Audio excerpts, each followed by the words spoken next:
Thank you. Welcome to Orlando for the annual general meeting of U.S. Soccer. Before we get started, if we could take a moment of silence for members of our sport and community that we lost over the last year. If you'd stand and please take a moment of silence.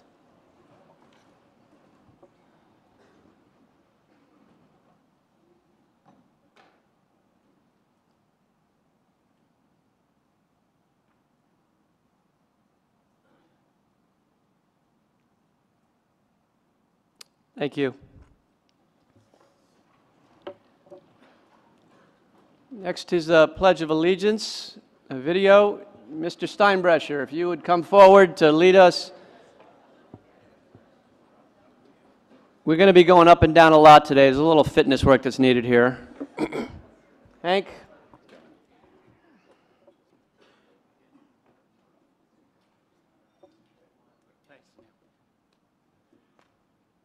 Please join me in honoring our country. I pledge allegiance to the flag of the United States of America and to the republic for which it stands, one nation, under God, indivisible, with liberty and justice for all. Thank you.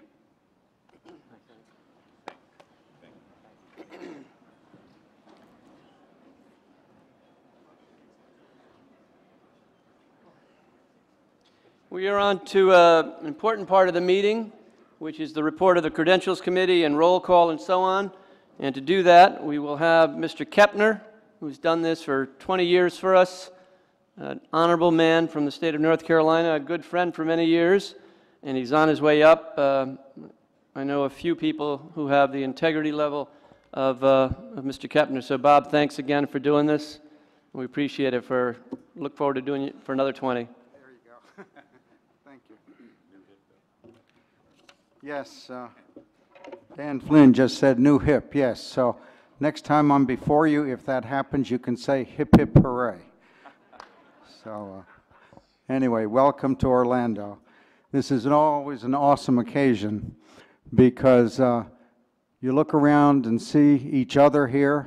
We do this once a year, and it's just an exciting event. We all share the good feelings, the various meetings, the interactions, and it's just an outstanding event for years and years and years. So, indeed, my job is to present the report of the Credentials Committee, and this year we've really given a lot more time to it than we ever have in the past for obvious reasons. We're under very close scrutiny, a very exciting time, and so we really started 2 months ago. We started in December. And we worked all the way through meeting after meeting, and we have it down, we feel, very accurate and in good shape. So we'll go ahead with the slides. So the 2018 Credentials Committee report, all of us know, I'm confident, except the newest of the new, that we are composed of 4 different councils. And we have the Youth Council, the Adult Council, the Pro Council, the Athlete Council, then we have other important persons, NBOD, various organizations, and you'll see that. And this report is going to show those organizations. We used to actually call out roll. Now we use a slide presentation to do that. So we'll go with the Youth Council first. And the Youth Council is composed of USYSA, AYSO, and US Club. You can see each organization has a certain number of votes, delegates, so to speak, in accordance with the number of players registered. I'll pause a moment. These have all been verified and checked. And then we obviously have the commissioners as well, 6 for the Youth Council, 4 from USYSA, 1 from US Club, and 1 from AYSO. So the total Youth Council count is 313. In our methodology, I'll refer back to that number toward the end of the report. Next slide. The Adult Council is next. Same with USASA. Now different with the Adult Council than from the Youth Council. There's only one national organization that is part of the Adult Council. So that's why everything there appears under USASA, both the state associations and the affiliates. They are all members of USASA. But the Adult Council does also have 6 commissioners, and they reflect there. So the total number of Adult Council votes delegates is 196. I'll refer back to that number later as well. Next slide.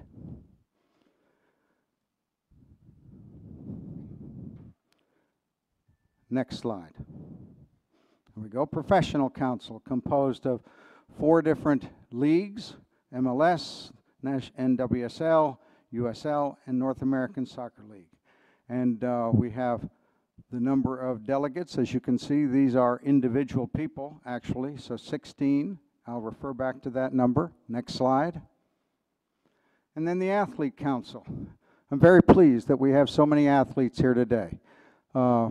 We actually had gotten up to 14 or 15, and then various things occurred, but 12 is just an outstanding number, and it has an important impact on the organization in terms of the running of the meeting, and so it's very exciting that we have 12 here. Next slide. Then the other members, I said that at the beginning, there are other organizations that are affiliated with U.S. Soccer, and you can see them all. There's 1 representative from each. Other affiliates, national associations, national affiliates, associate members, disabled service organizations, sustaining members, total of 15. Next slide. And then we have the important set of persons, the life members, and we have with us today 7. Thank you for attending. Next slide. The board of directors. There are actually more members of the board of directors than 12, but 3 of those members are athletes, and they had the right to do this, to vote as athletes in the Athlete Council. So that's why their names are not shown here. And then we have 2 very important persons, Bob Conaguglia, past president, and Alan Rothenberg, past president, for a total of 12 board of directors persons and 2 past presidents. Next slide. Now, all of this mix goes together, and I'm sure those of you who have been around a long time understand how it works. The 3 councils, the Youth Council, the Adult Council, and Pro Council, all have to have equal weight, equal representation in our voting structure. Now, the largest of the councils, if you think back to the first slide, was the Youth Council, 313. It's not really 313 people per se, because a state association will have 5 votes, or another one will have 3, and 1 person who could represent those. But in theory, that's 313 people, but certainly 313 votes. 196, all of those numbers on the left, you already saw already.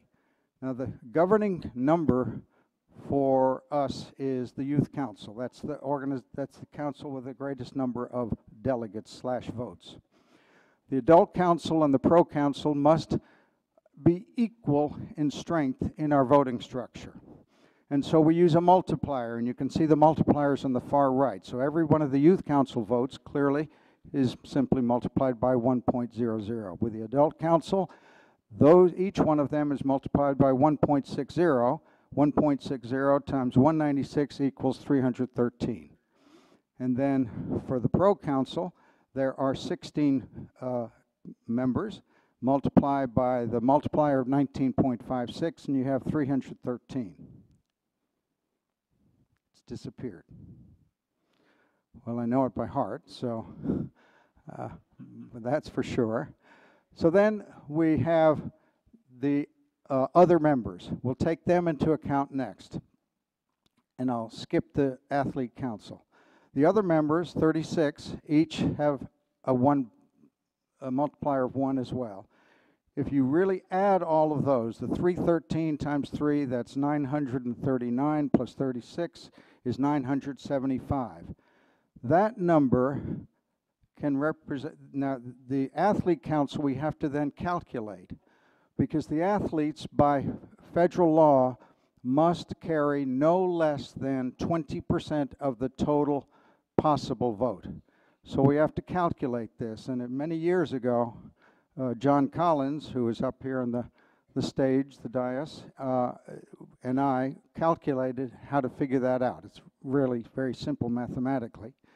But you figure that out, and the 244, the athlete council representation portion of the vote must be no less than 20% of the total vote. So the other amount is everybody else, and the total number of votes here today is 1,219, with a simple majority being 610 and 2/3 majority 813. And it's important to understand those two numbers, the 610 and the 813. Those would become applicable if everybody in the room voted. In many votes, you don't get that, but so the simple majority would be something else in real life.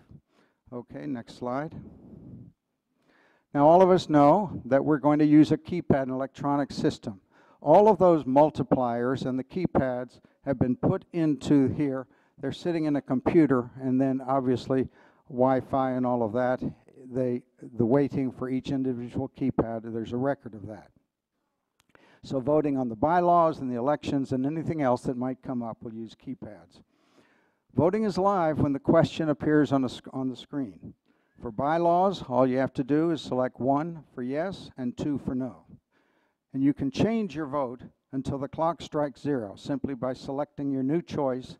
This will overwrite your previous vote. Now over on the side, the keypad vendor and I will be sitting looking at a screen. There are 507 total keypads.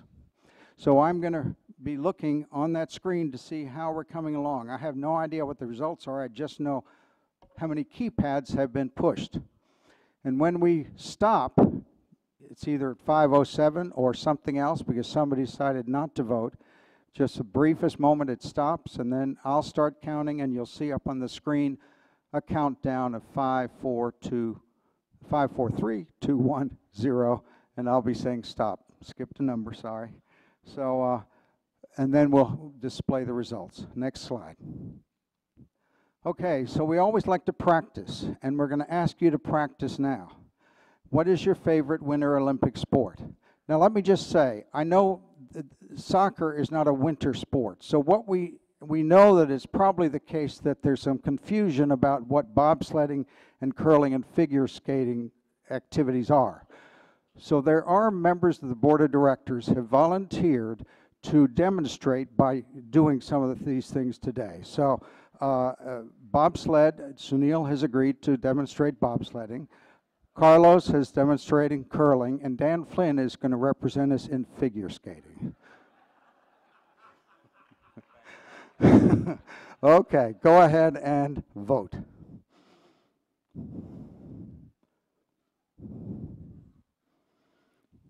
And you're voting 1 through 8, your favorite Olympic winter sport.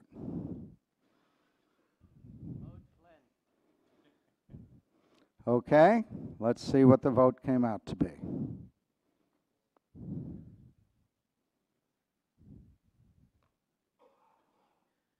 Okay.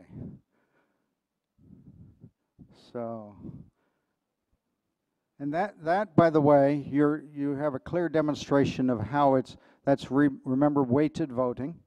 And so the favorite sport is 20.8, so that is curling. Oh no, hockey, number 4. I see it down there. I couldn't see it. Okay, very good. We have another practice question, one in which there are 2 options. Have you ever attended a Winter Olympic event? And 1 is yes, 2 is no. Vote, please.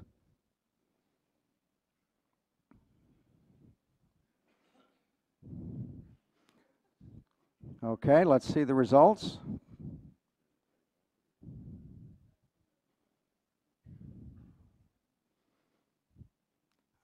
No, not surprising. Okay, my final comment, and I want to say thank you for giving me the opportunity to serve in this role. I wanted to give credit to the folks who have worked very hard in terms of preparing for this Credentials Committee report and all of the activities. And those are the members of the Credentials Committee committee. Cathy Zolad, Siri Molinix, Dimitris Efstatou, Tony Falcone. These folks have just worked endlessly to your benefit. And also the members of the staff, Caitlin Carducci, Lydia Walke, Greg Fike, and Eric Gleason. So thank you very much to all of them, and have a great meeting.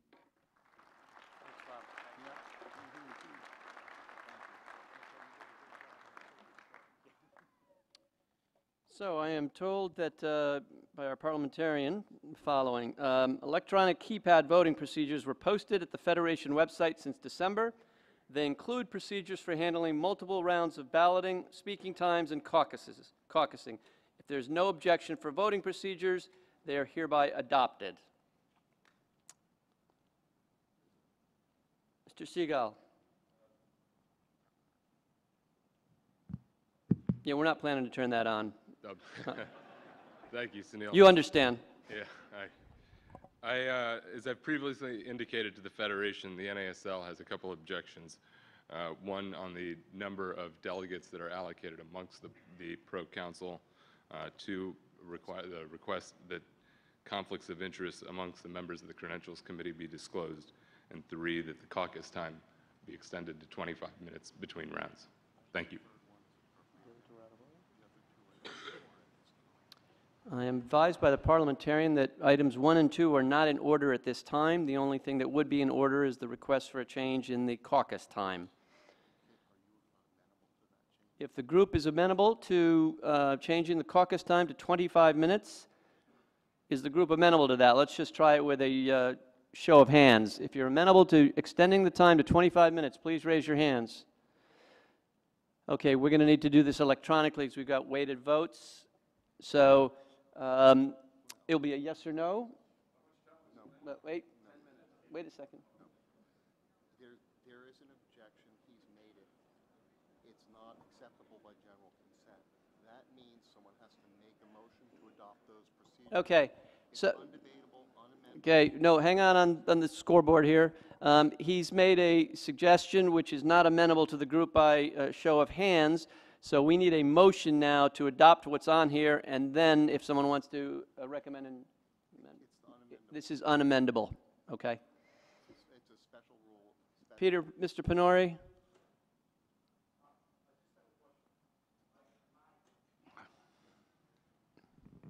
No, they'll turn it on from there, Peter. Okay. No, just a question. You said change it to 25. From what to what? Just to understand what 10 to 25. From 10 to 25. Okay, thank you.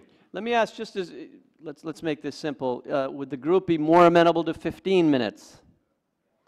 All those that would be amenable to a 15-minute break between, please raise your hands. And we have pro and athlete hands in that group, so I think that carries pretty strongly. We'll make the break in between rounds of voting 15 minutes. Thank you. And now we need to approve this? Okay, so that's approved. Thank you. Okay, we are now on to approval of the 2017 AGM minutes. Can I get a motion to approve the minutes from the 2017 annual meeting in, I remind you, Hawaii, if anyone remembers? Can we get a motion? Thank you, Mr. Edwards. Any objections? Okay, those are approved unanimously. Thank you. Next, I want to acknowledge a few special guests, as we always do, and a few others that I want to acknowledge in a unique way today. First, as I always do, if we could have the life members stand, please. Life members, and acknowledge them. Thank you.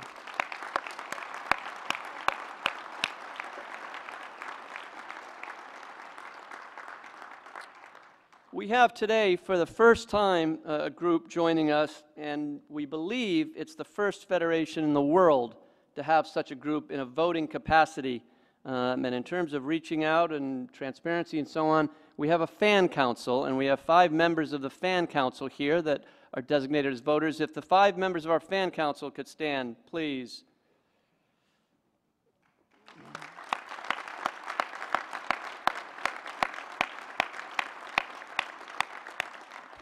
And they didn't have to pay to buy the tickets. As I always do, anyone that is, let's go with 35. If you have been at 35 or more annual general meetings, please stand. And we can do the math for you if you need to. 35 or more general meetings, 1, 2, 3, 4, 5, 6, 7, 8, 9, 10. Dr. Bob makes 11, about 15. Thank you, folks.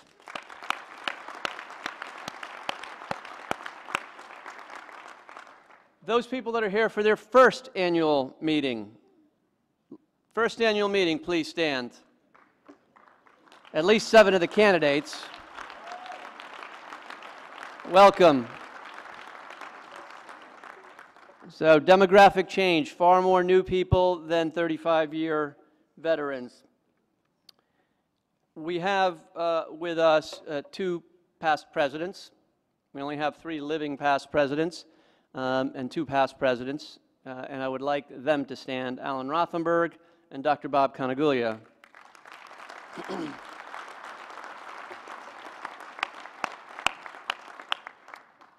And we also have 3 general secretaries, one only for 6 months in my case, but 2 general secretaries who have served us for close to 30 years, Mr. Hank Steinbrecher and Dan Flynn.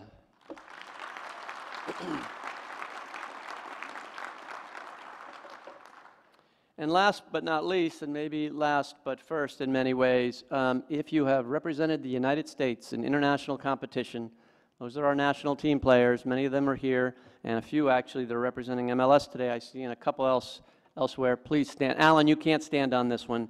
Our national team players, please stand.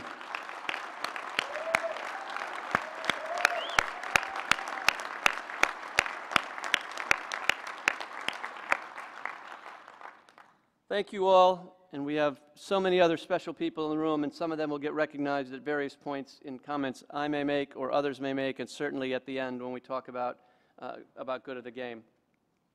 We'll next go to a video. If we can play that video, thank you.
No doubt saw some of your programs in that video. Next part of this is the presidential address. I'm going to take this in a couple of pieces and give part of my time to Ed Foster-Simeon in a minute. I want to read you a couple of things before I do that, and then I'll come back and make some comments. First thing I wanted to read was the following. I haven't read a speech in some 30-odd years, 28 years since high school graduation. I'm not going to start today. That was what I read 12 years ago when I became president. So you can change 28 to 40. And I haven't read a speech in 40 years, with one interruption. I read a speech, which I didn't want to, at our World Cup presentation in 2010 because our team insisted that I read it and rather do it off the cuff. I therefore blame them since we didn't get the World Cup. So I'm not planning to read too much today. We're going to talk about a couple of things.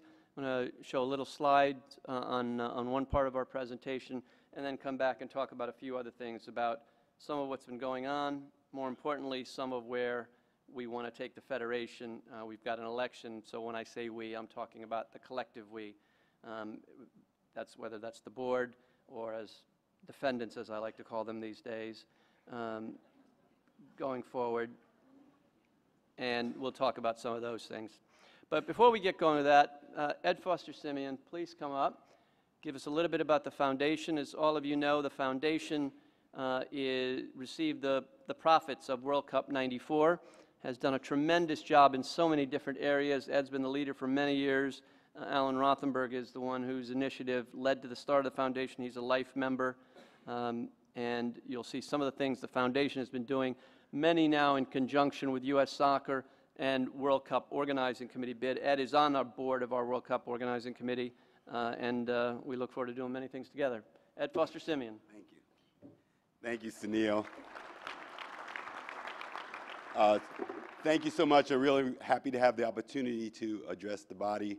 I just wanted to give a quick update on what we've been doing at the foundation, and then actually to ask for your help.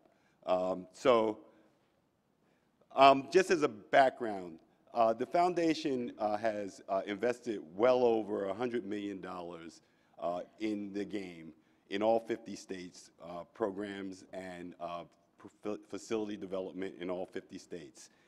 Several years ago, we did a survey of the landscape and realized that the game has done phenomenally well in this country since the '94 World Cup. The growth has been phenomenal at every level. But when we did that survey, we recognized that underserved communities had been left out of that growth. They had not participated in a way that we think is really important. And so we decided to focus our energy, our resources, and our efforts on reaching children in underserved communities, providing access and opportunity for them to play. We developed curriculum and training for coaches that matches the needs of those communities, and we decided that we would learn from those communities as we went forward. As a result of the efforts in the last couple of years, we, in December, announced some pretty ambitious goals for where we think we can go with this. We announced that we're going to reach 1 million children by 2026 in underserved communities. We're going to build 1,000 play spaces in those communities around the country.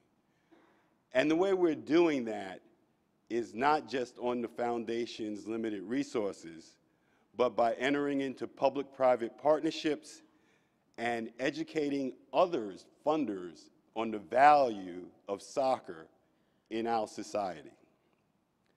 Most recently, New York City partnered with us on building 50 mini pitches in New York City over 5 years and engaging 10,000 children there just on those pitches.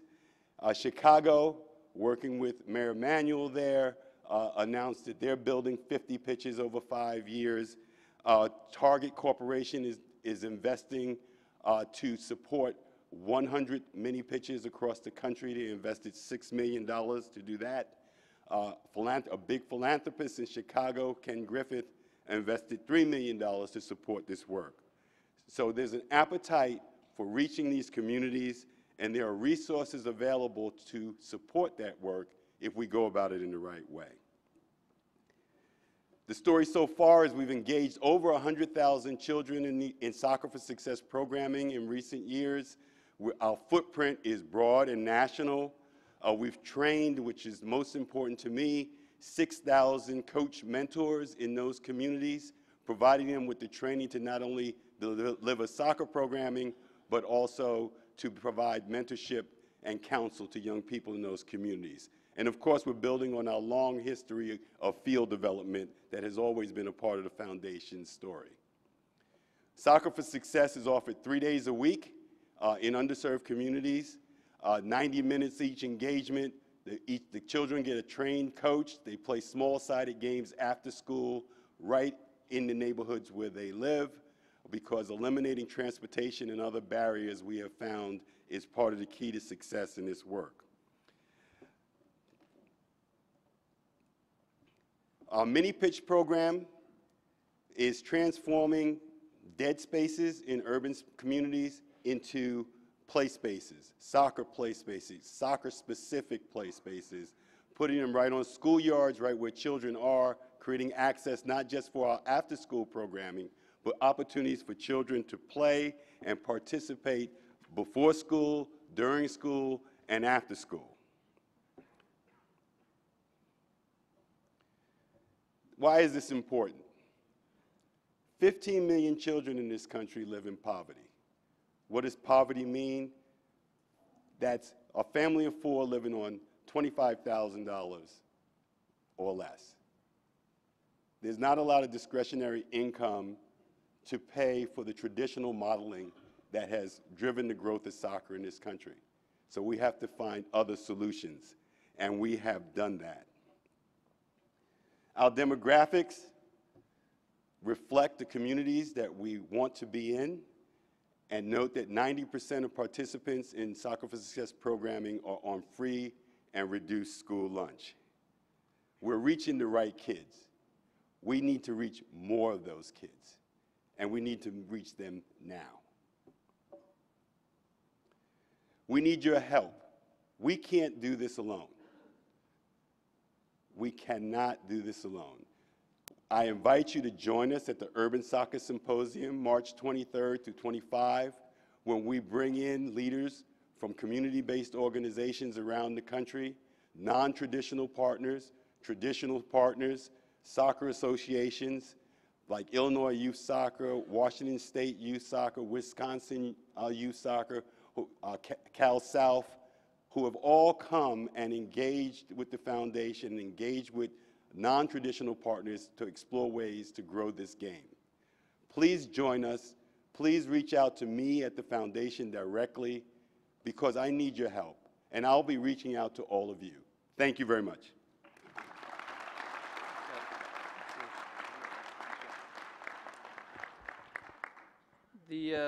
Not the irony, but the pleasure of hearing Ed make those remarks while the former Secretary of Health and Human Services and President of the Clinton Foundation is sitting next to me is quite interesting.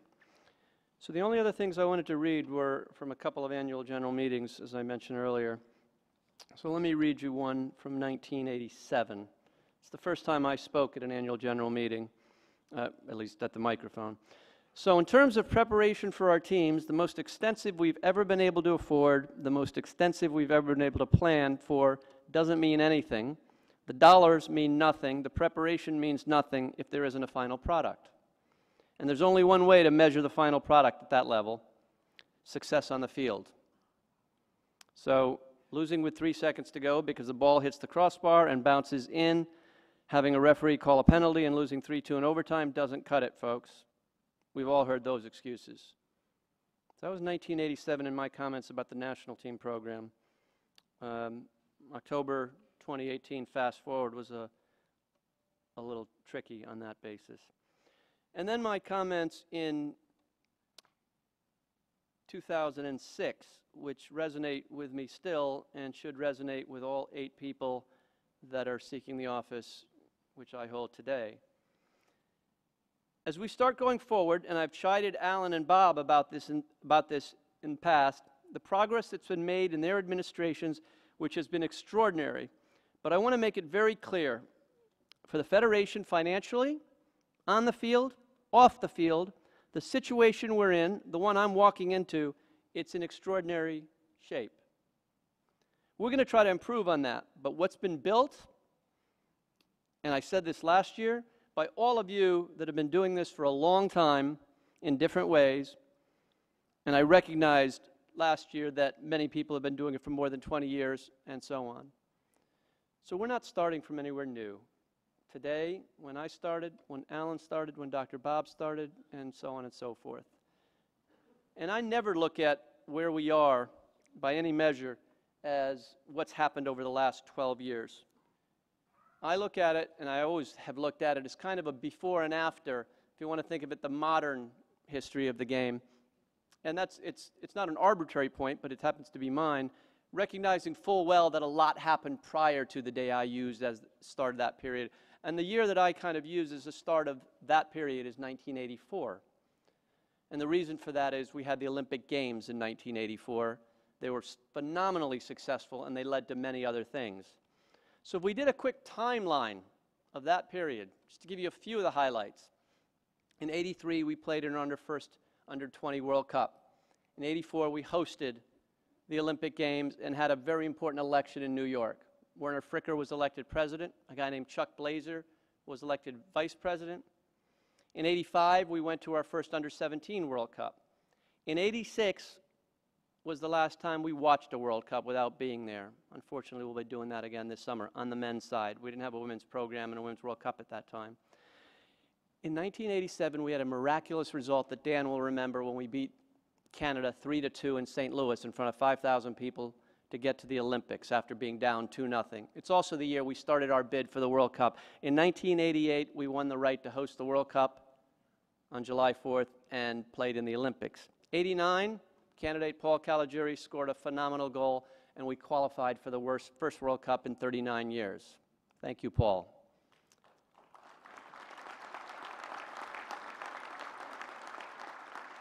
In '90, we played in our first World Cup in 40 years.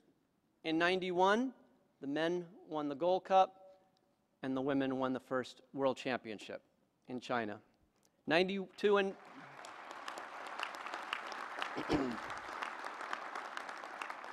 93, we hosted a unique event which became a model for FIFA, US Cup '92 and US Cup '93. In '93, with 3 former world champions, the US, as a preparation for '94. I don't need to talk about '94. Thank you, Alan Rothenberg, an extraordinarily successful event. And thank you, Scott Letelier, who wrote the business plan to get us the World Cup, and Werner Fricker, who made that happen. Where's Scott? You're here as well. Scott, thank you. In '95, we beat Argentina 3-0 in Paysandú. Lexi Lawless and a bunch of college kids. '96, really big year. Women win the first Olympic medal in women's soccer.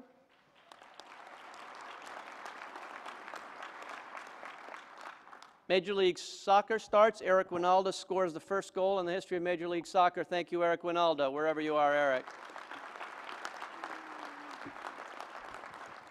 And I got married. Thank you, Marcella Gulati.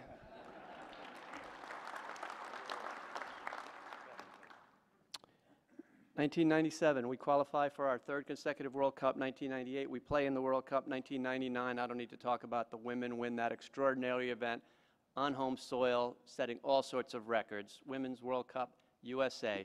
Marla Messing, if you're here, thank you.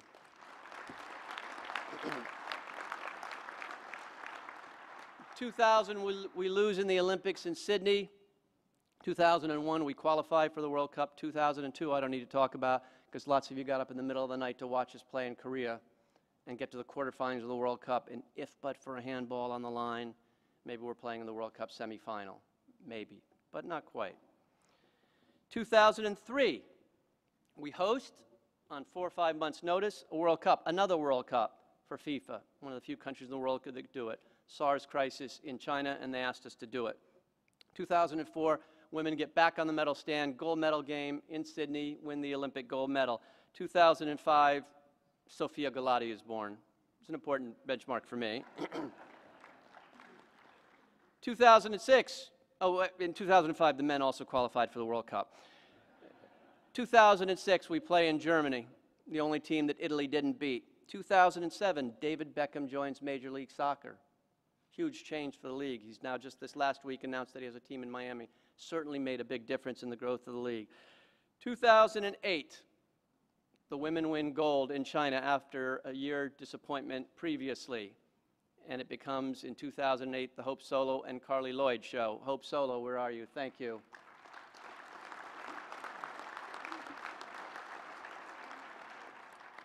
In 2009, the men qualify, and we start bidding for the 2010 World Cup. In 2010 and in 2009, we have that miraculous game where we beat the #1 team in the world, Spain, and then lose, unfortunately, to Brazil in the final 3-2 after being up 2-0. In 2010, we play in the World Cup, that miraculous goal by Landon Donovan in injury time, and we also get the disappointment on December 2nd of not being awarded the World Cup. 2011, in a game that seems fated, first, Abby Wambach scores a goal on an impossible situation. We're down a player against Brazil. Megan Rapinoe knocks a 60-yard ball across the field, and unfortunately, we lose in the final to Japan. And you'll remember there had been a major crisis in Japan, so it seemed fated. 2012, Abby Wambach says, not this time, scores in every game going into the final, and Carly Lloyd then does what she does in every final and scores. We beat Japan and win undefeated the Olympic gold medal. 2013, we qualify for another World Cup, 7 straight, and the NWSL starts. Currently the longest existing women's league we've ever had, and we're quite hopeful and quite optimistic that we're going to get a stable league for a long time into the future, and a better and growing league. 2014, the men play in Brazil. 2015, the women win in Canada, back on the winner's stand in the World Cup. 2016, we host the most successful Copa America in history. It's a big part of the reason we have that surplus that's often talked about. 2017, we won the Gold Cup, and as far as I can remember, nothing else happened last year. 2018, on June 13th, we win the World Cup bid for 2026.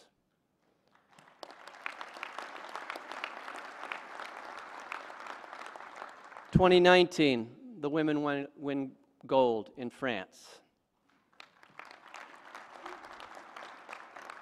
2020, the men get to the semifinals at the Tokyo Olympics and the women win gold. 2021, the men qualify for Qatar. My daughter turned 16. She's not allowed to go anywhere near the under-17 boys team, by the way. 2022, the men play in Qatar. 2023, the women win the World Cup in Australia. 2024, the men and the women reach Olympic finals. 2025, if it still exists, I start collecting Social Security. 2026, I don't need to talk about. We host the World Cup, and it's the and that I want to talk a little bit about. And we started something called Project 2010. It started because after the World Cup in '94, we were walking out of the stadium after the last press conference, Hank and Alan turns to Hank and I and says, "What's next?" And we're there like, "What do you mean, what's next? We just finished the World Cup. Can we get a half an hour off or something?" And he said, "No, what's next?" And he said, "Well, what do you want to be next?" And he said, "I want to win the World Cup in my lifetime." And Hank looked at him and said, "Alan, I don't think you can play that well. So I don't think you're going to win the World Cup." And he said, "No, I want to win the World Cup in my lifetime." And I was a bit of a wise guy and said, "How old are you now? And how much time do we have?" So that became the thought process of Project 2010. Now, we didn't really think we were going to win the World Cup in 2010.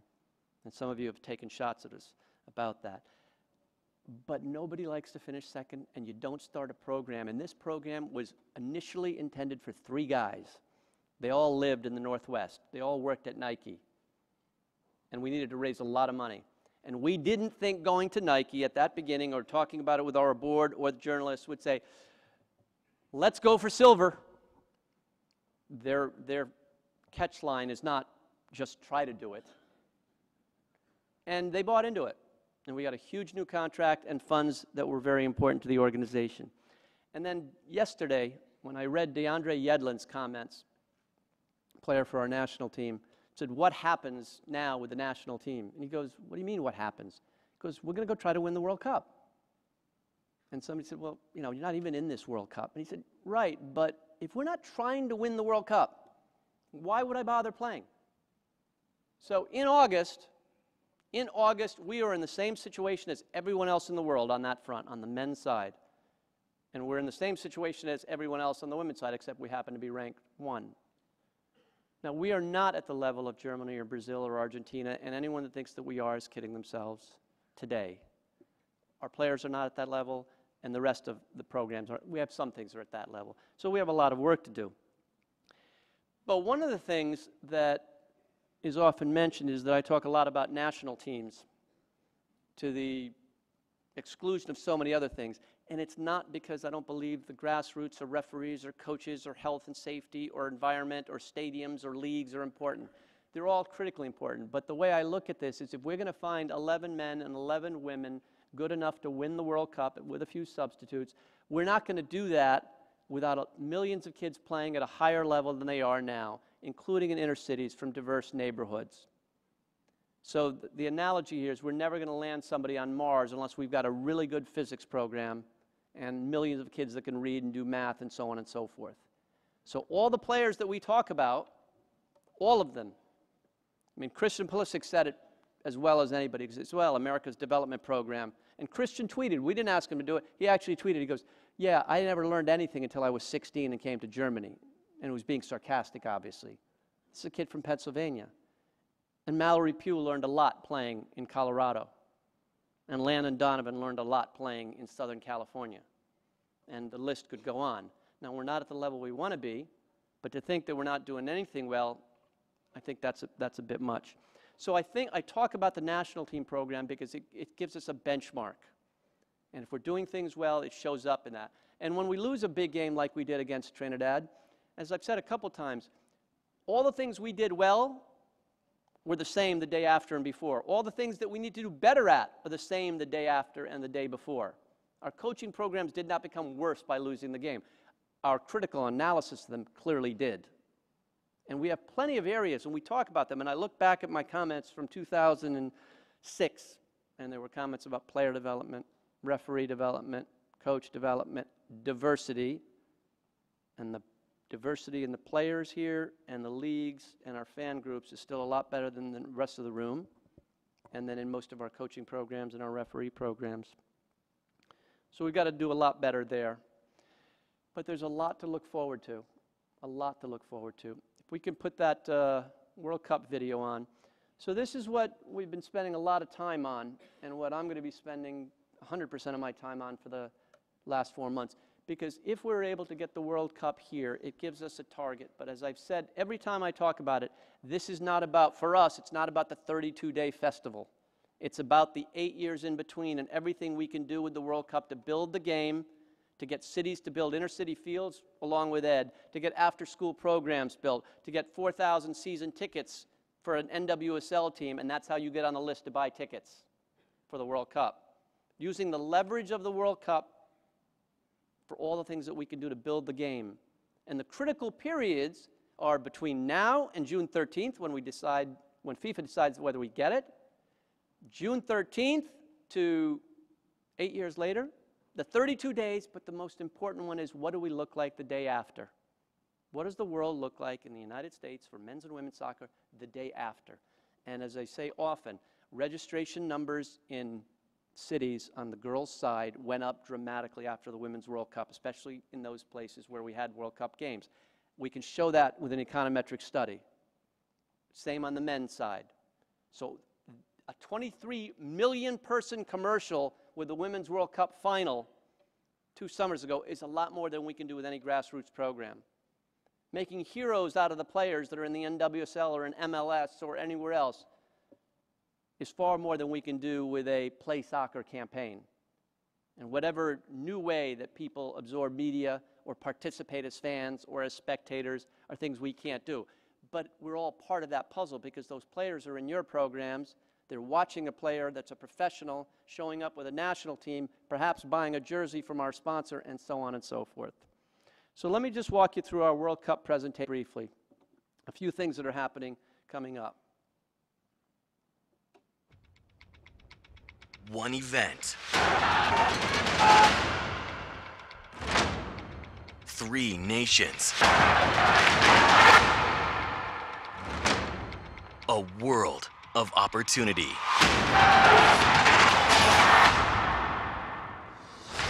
There's quite a bit of room out here. We may speak different languages and embrace different cultures, but in soccer, we find common ground.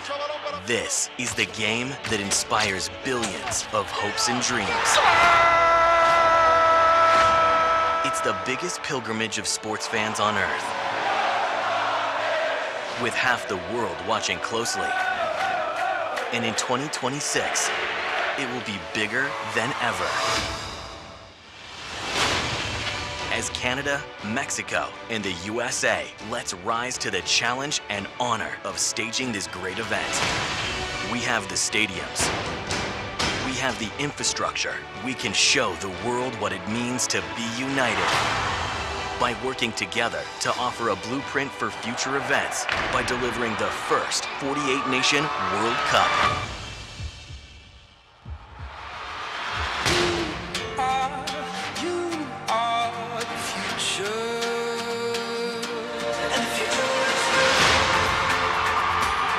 Drawing on our culture, our talent, and our shared sense of purpose, we can showcase what our nations, cities, and communities can achieve.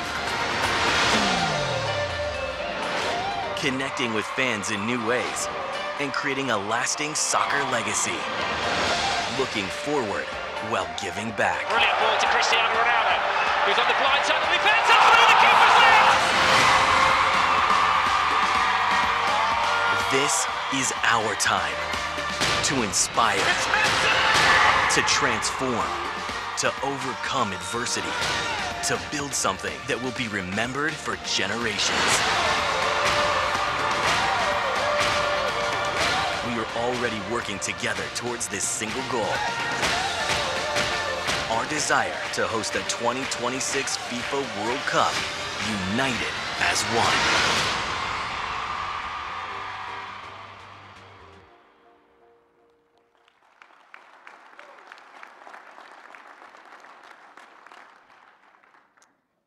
34 days before the bid is due, 70,000 pages of contracts. City contracts, stadium contracts, airport contracts that no sensible lawyer would allow his mayor, city councilwoman, governor to sign, but they're signing them. 123 days before the decision is made in Moscow. We're hoping the Mueller investigation doesn't mess anything up there, at least until then. And then 3,045 days until the tournament actually kicks off. These are the cornerstones of our bid. Absolutely the cornerstones of our bid. The unity between Canada, Mexico, and the United States. Forget about walls. The certainty that a World Cup in the United States can provide, meaning we're not building stadiums. And every week you read about whether a stadium's going to finish, whether it was in Brazil or South Africa or Qatar or Russia, whether an airport's going to be done. Absolute certainty that we can provide FIFA, and they need some certainty right now. And they need some economic might, and we can do that. And that's the opportunity part. Opportunity for an expanded World Cup of 48 teams, 80 games, first time ever. Very few countries in the world could host it on their own. We could, but we've decided to partner with countries north and south for reasons I think that should be obvious, but we have 60 out of the 80 games. And the opportunity that provides for FIFA in a new way they want to operate the World Cup financially, sponsorship, marketing-wise, in the 3 countries that have hosted many events. We've hosted 3 World Cups. Mexico's hosted 2 senior World Cups, the only ones to host 2 in the last 30 years. And Canada hosted a phenomenal event in the Women's World Cup, as well as Youth World Cups in all 3 countries. So that's the real point. United as one means really as one. It's not a U.S.-dominated World Cup. What we represent in terms of opportunity, we don't need to read all of that. Infrastructure in a country like the United States is there. We could play in one of 50 stadiums. We could have an international broadcast center in 50 cities. We could do the opening draw probably in 100 places because every city's got a convention center. We're the only ones in the world that have those sorts of facilities. And that's not due to anything any of us have done. We can thank America for what it is, the NFL for what it is in terms of stadiums. And those are the 4 pieces that we'll talk just briefly about: the event, the game, fans, and then what it means for the rest of the world. So the event, 60 games in the U.S., probably 10 to 12 cities, 2 to 3 cities in Canada, 3 cities in Mexico, 26 candidate host cities all across the U.S. and those cities in Canada, and all the iconic and the big cities that you would expect. The best stadia in the world. If we talked about this hemisphere, we've probably got in this group 26 of the top 28 stadiums that we could possibly have in the hemisphere, including a bunch that aren't in our bid in the United States that wanted to be. And some of you have been to these stadiums. Our national teams played in a bunch of these stadiums, both in the United States and in Mexico and Canada. Incredibly interesting places for fan festivals, where millions of people can participate that can't get to games. But by the way, we can get far more millions into the games than anywhere else in the world because of the size of our stadia. But imagine a fan festival with 750,000 people at Central Park in New York. We call that a small gathering for a weekend. Or in any of those places, those iconic places, Miami Beach or anywhere else. And a lot of the people that vote have been to these sorts of places, and they'd like to come again, if they're allowed, if there aren't any visa issues, and so on. Match schedule, which is one of the issues that comes up with a World Cup that's so spread out, a match schedule that puts players and fans first. Travel for players, obviously, but because we've got so many cities, we can group them. And fans are important because fans don't move in the same way as players, and for fans it's expensive, and there's tens of thousands of fans, not 50 players that are moving. So it's important that if someone's coming to watch Brazil or France or Argentina or Slovenia, whoever it is, that they are able to get to games, move quickly, move inexpensively, move safely throughout the country. A lot more than 26 participants will be part of this in terms of venues, training sites across the country. And we've got guys that have played in the World Cup sitting here with us, and women who have played in the World Cup. The men's side is a little bit different because of the movements. Facilities, whether it's colleges or pro teams or smaller stadiums or USL teams or whatever it might be, and base camps and training facilities. That's what it looks like in terms of we can provide 25 airports. I mean, just numbers that are beyond belief. Qatar has 1 airport. The World Cup is in Qatar. Now, that's going to be a little bit of a different challenge than we have when we have Newark, LaGuardia, and JFK, and another half dozen such airports within 2 hours. That's our board.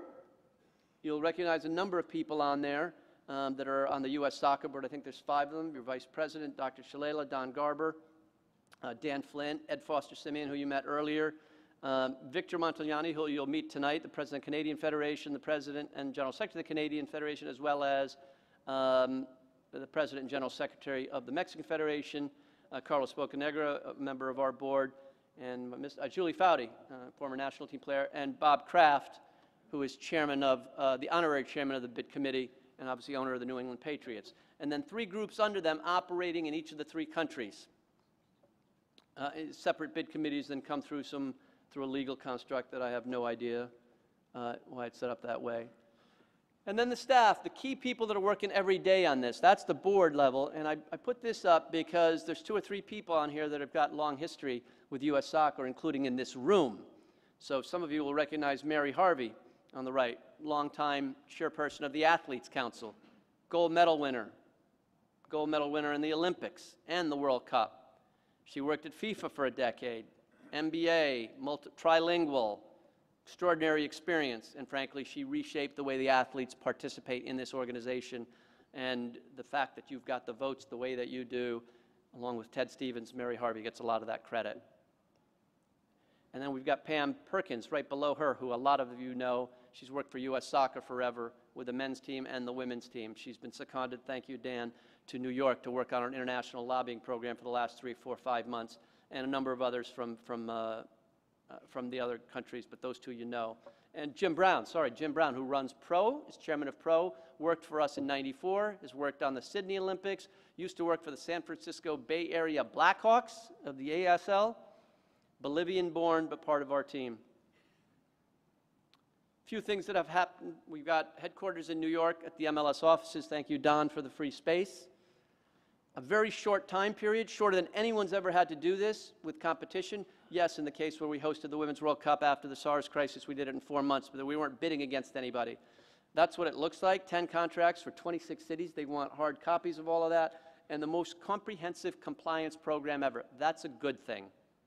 Anytime I meet, or any of my colleagues on the board meet, anybody out of those 207 countries, presidents, we have to report it to FIFA.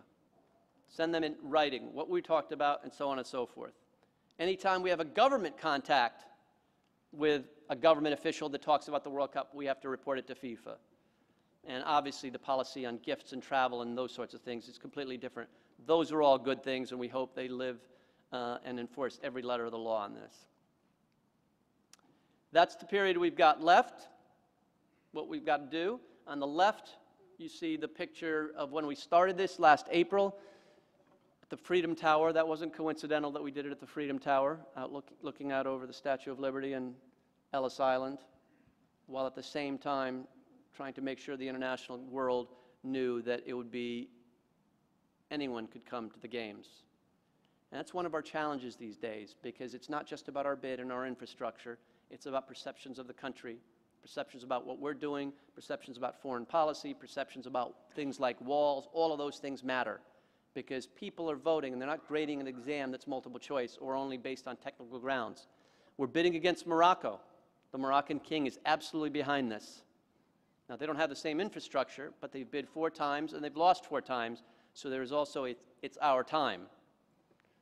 I think our motto would be, FIFA, it's your time to have an easy, successful, financially rewarding, fair process. And if that happens, we think we'll be fine. But this, for us, is the 32 days, and now 34 days to get this bid done. So as I go back to this slide, this is about the 8 years and beyond, what the world looks like afterwards. And I come back to those 3 themes: unity, opportunity, and certainty. Unity. We've had a lot of issues over the last couple of months. Because if I look back to Hawaii, there was a lot of unity. There may have been a lot of displeasure, but it was at least under the sand or under the hula hoop stage or whatever, because it's a great party, and the last few AGMs have been. So maybe there was a lot of simmering things, and some of us on the board, and I missed it. Or maybe it's the one loss to Trinidad got a lot of light on those things. But there clearly hasn't been a lot of unity over the last couple of months, and that, to me, is disappointing. Now, I am quite convinced that a fair amount of that will start to come back in about 2 hours as this process of elections ends. Elections are messy. The last time we had a transition in power was 12 years ago. It was a little bit different. Dr. Bob and I met in a restaurant in West Hartford, Connecticut, when the national team was playing a game over lunch. I asked him if he was planning to run. He said no. I said, okay, I'm going to run. He said, that's great, I'll support you. And that was the transition in power. It's been a little bit different this time. But that's okay. We've taken the sport to a place where 8 people actually want to do the job without compensation. Some have suggested maybe there should be compensation. That's a decision and discussion for later. That's okay. We've taken sport to a place where the following things are true. We have a professional league with 25 teams at Division I level, a second division with 30-plus teams across the country, a women's league with 9 teams, and yes, we lost one, but we'll get it stable. World leaders on health issues, and now other countries are looking at our concussion protocols. The women's team that is paid far more than anyone else. And yes, issues about compensation and equity versus equality and revenue are tough, and we face some of those. But those are grown-up problems, because if I showed you some other slides that we showed yesterday at the board meeting, Ecuador, a team that was in the Women's World Cup, hasn't played a game in 2.5 years since. So we got to do better in those areas, and we will. But these are problems of a mature organization, and if you look at our finances, we look like a mature business. It's a soccer business, but it is a business. What Dan does day to day is run a business. It's a pretty big business, and it's grown very quickly, and maybe in some areas we haven't kept pace with it. In some areas we haven't kept pace. I accept that. But what those 8 candidates and what everyone else in the room is looking at is a landscape that is different, completely different. You can watch virtually any one of our national team games on TV. We've created 2 events on the women's side, and we are really, really disappointed, no one more so than me, that we're not playing in the World Cup. So is Italy, so is Holland, and it'll get a little easier because hopefully we'll host the next one in 26, and for this next World Cup, 48 teams will qualify. I was, God, hoping it would be 10 in a row, but we didn't get it done. I'll take responsibility for that. Bruce has stepped up and taken responsibility, and so have the players. We're going to lose some games. Hugely disappointing, and all the things that go along with it, because we don't match up very well, and I don't say this very often in public. We don't match up very well against the best teams in the world. We're matching up 1 against 1 on the men's side. On the women's side, we win most of those matchups. And it's hard to beat teams if you lose 8 or 9 matchups out of 11. I'm not talking about against Trinidad, but Germany or Brazil or Argentina or Spain or France or England. So we got to get better, and that's about what most of us are involved in day-to-day, player development, and whatever that means. Whether that means the academy program, which we'll certainly make changes in, and new administration coming in. So unity is a big part of it. Opportunity is a huge part of it. We've got an opportunity in front of us. It is, I do not believe, I cannot believe, I will not believe that with 330 million relatively well-fed people in an $18 trillion economy, with the facilities that we have and the will and drive that is endemic in America, we can't get to where we want to go. I will not believe that. And certainty. That last part is what I'm certain about. I'm absolutely certain about it, that we'll get there. The women have won the World Cup, and they're going to do it again. And so, you know, a few years ago when Mike Edwards, and I don't remember the exact words he used, he goes, it was something like, you know, Sunil, this, and he said it at an open microphone at an AGM, this can't be all about you just wanting to dance with the World Cup trophy after we've won it. And I said, yeah, it can be, Mike. Because it doesn't have to be me, and it won't be me. Whoever's elected, if we win it, please let me come out just for a second with you. But that's the dream here, folks. I get up and dream about that. That's what I dream about. I dream about a situation where we have 11 players on the field, and most of those dreams, one of them is named Cesar, another one's named Hugo. They didn't all grow up in Westchester County. There's a couple African-American players. I don't know who the coach is. I don't know who we're playing in the final. But that's what I dream about. And we don't get there unless we're doing everything else well. It's not by putting 11 players in a box, unless we're getting good youth players, unless we have better referees, unless we have better coaching and better facilities and so on and so forth. For the last couple of months, I still dream about that. I have some nightmares about tweets. Those are going to end pretty soon, I'm pretty sure. Probably about 3 o'clock today. And then we got to get back to a unified approach and have the same dreams. And by the way, within that dream, I grew up in the grassroots, playing when I was 5, 6, 7. So I know about the grassroots. I don't ignore that. That's my beginnings. ODP is where I cut my teeth in terms of U.S. soccer. So those are important programs, but they're all pieces of this goal to get here.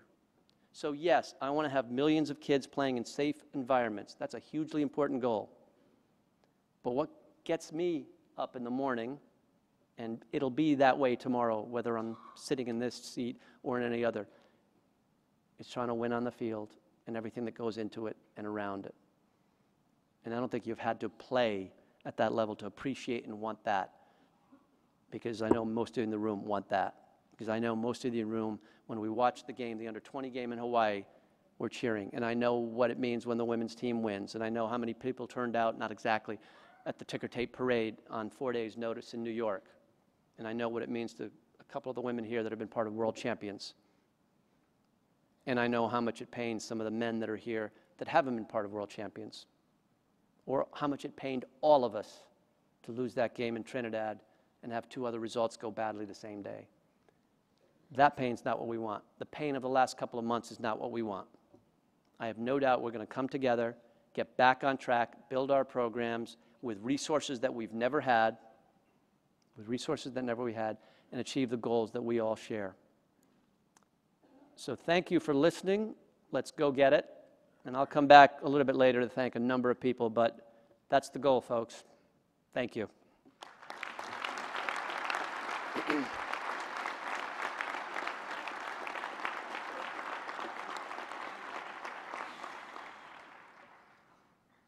Okay, we are now on to new business, and the one piece of new business we have is the budget. Mr. Flynn is going to handle the budget today, and I would make a comment before he does that. Hang on. No, it's not here. It's not here. It's not live. Sunil, Okay, yes. this is Bob. I'm going to ask Kepner, I'm going to ask that we ask for a motion to approve the credentials he was just telling me the report. same thing. So we need a motion to approve the Credentials Committee report, which Bob and I are neither, well, it's your fault, right? Yes, it is my fault. All right, excellent. I don't want to make any mistakes today, Bob. We should have approved the Credentials Committee report. Can we have a motion to do that? Any objections? Unanimously approved. Thank you. Thank you, Bob. Thank you. Before we start with the budget, I want to make one comment. I know that there was a discussion yesterday at the board about a rollback in fees, 50 cents and a dollar. At the board meeting, the discussion at the board was to recommend that to the council, and that was defeated 11-3. But I think people need to understand two things. What the rationale was for most of the board members, not that getting more programs or more funding to USYS and Youth Council members or USASA Council members was a bad idea, but to do that on 12 hours notice, without a piece of paper, without any support behind it, without comparing what that would mean relative to, for example, more money in the incubator fund, more money for coaching programs, more money for referees, more money for scholarship, building a national training center, and 10 other things, isn't the way you run a business. So that was the primary purpose of the defeat yesterday. And so I would ask the leadership of the organizations as well as the members to keep that in mind. We've got an important business today to do. We are streamed and live on TV in a little bit. And if we can focus on that, I think you have the commitment of the board, as it was yesterday, to have a discussion about those things, but in a sensible, organized way where programs are presented or at least a piece of paper is presented before asking for millions of dollars in a change. So that's the comment I would make, and now I'll turn it over to Mr. Flynn. Thank you, Sunil. I am standing in for Carlos Cordero. Given his participation in the presidential election process, he proposed that I present the fiscal year 19 budget to the National Council today. The fiscal year 19 budget being presented for your approval has been prepared by Eric, our CFO, Eric Gleason, and his staff, reviewed internally by Jay Berhalter and myself, and approved by both the Finance Committee and the Board of Directors. You have a copy of the budget in your book of reports, and yesterday we met with those who attended the budget Q&A session to address any of the questions. I would like to thank the Finance Committee, starting with our committee chair, Carlos Cordero, our members, Chris Ahrens, John Collins, Val Ackerman, and Steve Malik, and the staff support, as I mentioned, Eric Gleason and his staff, and Jay Berhalter. In the current fiscal year ending March 31st, the approved budget has an operating deficit of almost $2 million. We're projecting that deficit to be $2.3 million with the additional board-approved spending on technology, player development, and coaching education.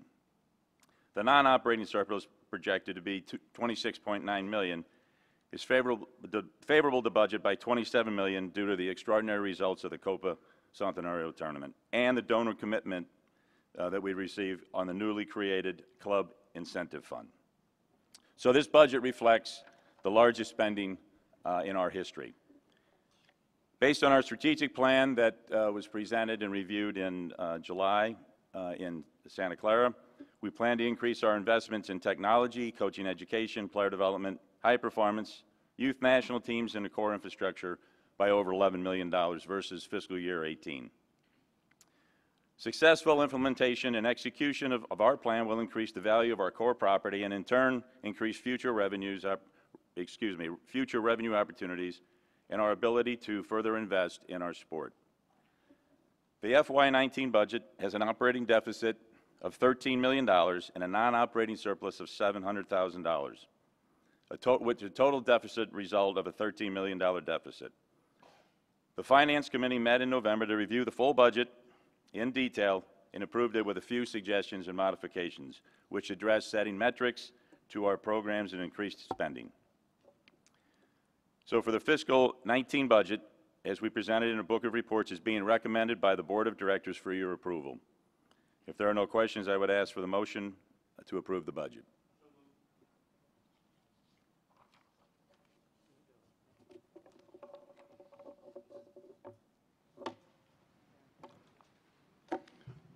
Good morning.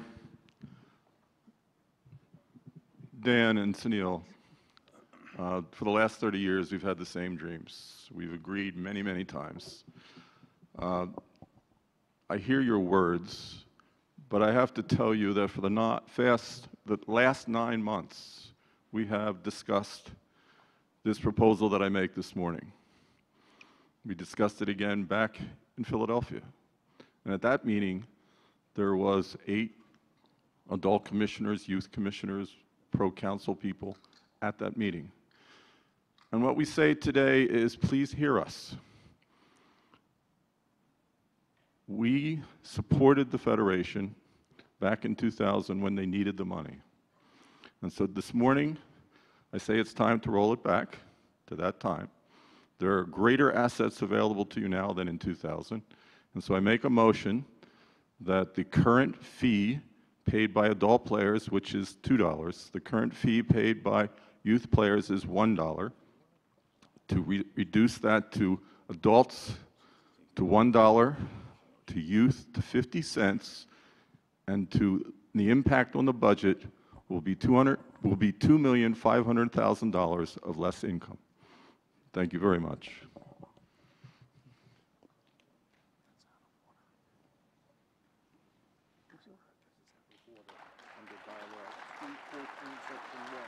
Change must be recommended by the board.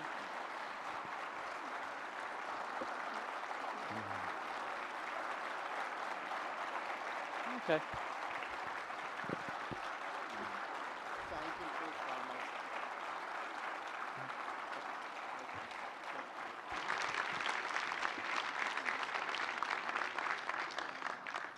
Sunil? Mike. Mike Edwards, life member. Can I actually make a comment? Yeah, go ahead. 'Cause I've got one from the parliamentarian. That's fine. Oh, Mike, go ahead. I'm sorry. Fine. Just to put it in context, I was the chairman of U.S. Adult Soccer. I think Dave Messersmith was the chairman of U.S. Youth Soccer at the time we did approve the increase in 2000. And at that time, the Federation, as you know, you and I stood there and talked to each other through a meeting standing up for some reason. I don't know why we stood up. But we needed the money. The Federation seriously needed the money. And there was a discussion of actually an increase as high as $5 a player to fund what we could now fund with a lot of outside resources. So Richard, I think, has appropriately spoken to the fact that what we needed then we don't need now, and perhaps a consideration of the rollback is indeed in the best interest of the organization.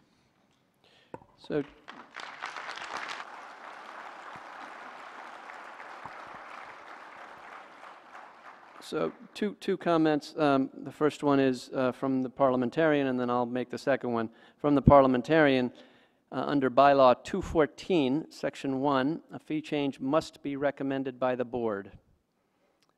It's a bylaw. And second, which is coming from me, we heard you. All 8 candidates for president heard you. The board has heard you, and we should have as Mike has said, we should consider this. But in terms of today and voting on it, the bylaw and fee change must be recommended by the board, and it was not recommended by the board. Okay, but we understand both the comments and the vertical positioning a minute ago. Okay? All right. Sunil? Yeah. David? Dave Larba, West by God, Virginia. I hear what you just said, and I appreciate it. I hope everyone toward the front of the room understood we weren't all standing up stretching our legs. We understand weighted vote, but we wanted you to make sure you understood that those of us who represent most of the grassroots, not every organization participated, we support this action.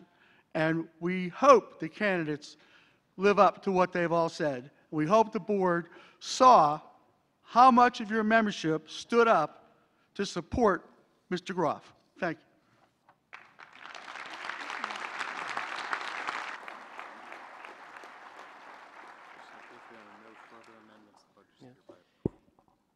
Are there any further amendments to the budget, or any amendments to the budget? If not, can we approve it by acclamation? Any objections? Okay, the budget is approved. Thank you. We then move on to a membership application, which can actually be scrapped from a decision today. The board yesterday approved a provisional membership, which will take effect tomorrow, and will be then brought to the full council next year for approval, but that does not need handled today. We go to item 9, affirmation of Federation policies adopted since the 2017 AGM, 2 policies, 102.4.1, and then a series of policies in 202, 213, 241, 431, 704, and 705. I think these are all pretty straightforward, and unless there is a desire to separate them, we would take them all together. And if I could have a motion to do that. So moved. Any objections to that? Any objections to the policies and affirming them? We'll do that unanimously. Thank you. We are on to election of... Mention the actions of the board in that approval. David Boards from Rhode Island is adult soccer. I'm sorry? Was that including the actions of the board? Is that in there? The actions of the board during the year will be approved? Yes, the answer is yes. Okay, well, we did not get a good chance to comment on that. It was put as one request. So you want to separate the question? Yes, I do. Okay. So which is the one that approves the actions of the board? Which number? I'm not speaking to the policies. I'm speaking to the actions of the board. Okay, we need somebody smarter than me here. That's not... No, go ahead. The approval of the action of the board is not an appropriate action for this body. This body is only, those matters are put before this body for the interest of the body. This matter has been discussed, and there's precedent in prior rulings of the chair on this matter. Was that just mentioned in our president's request? It's part of the pro forma reports based on the bylaw, the way the bylaws state that actions of the board will be reviewed was part of the reports that you've already received. I do believe they need to be approved by the body. Is that correct? No, they do not. So it's a misnomer in the agenda?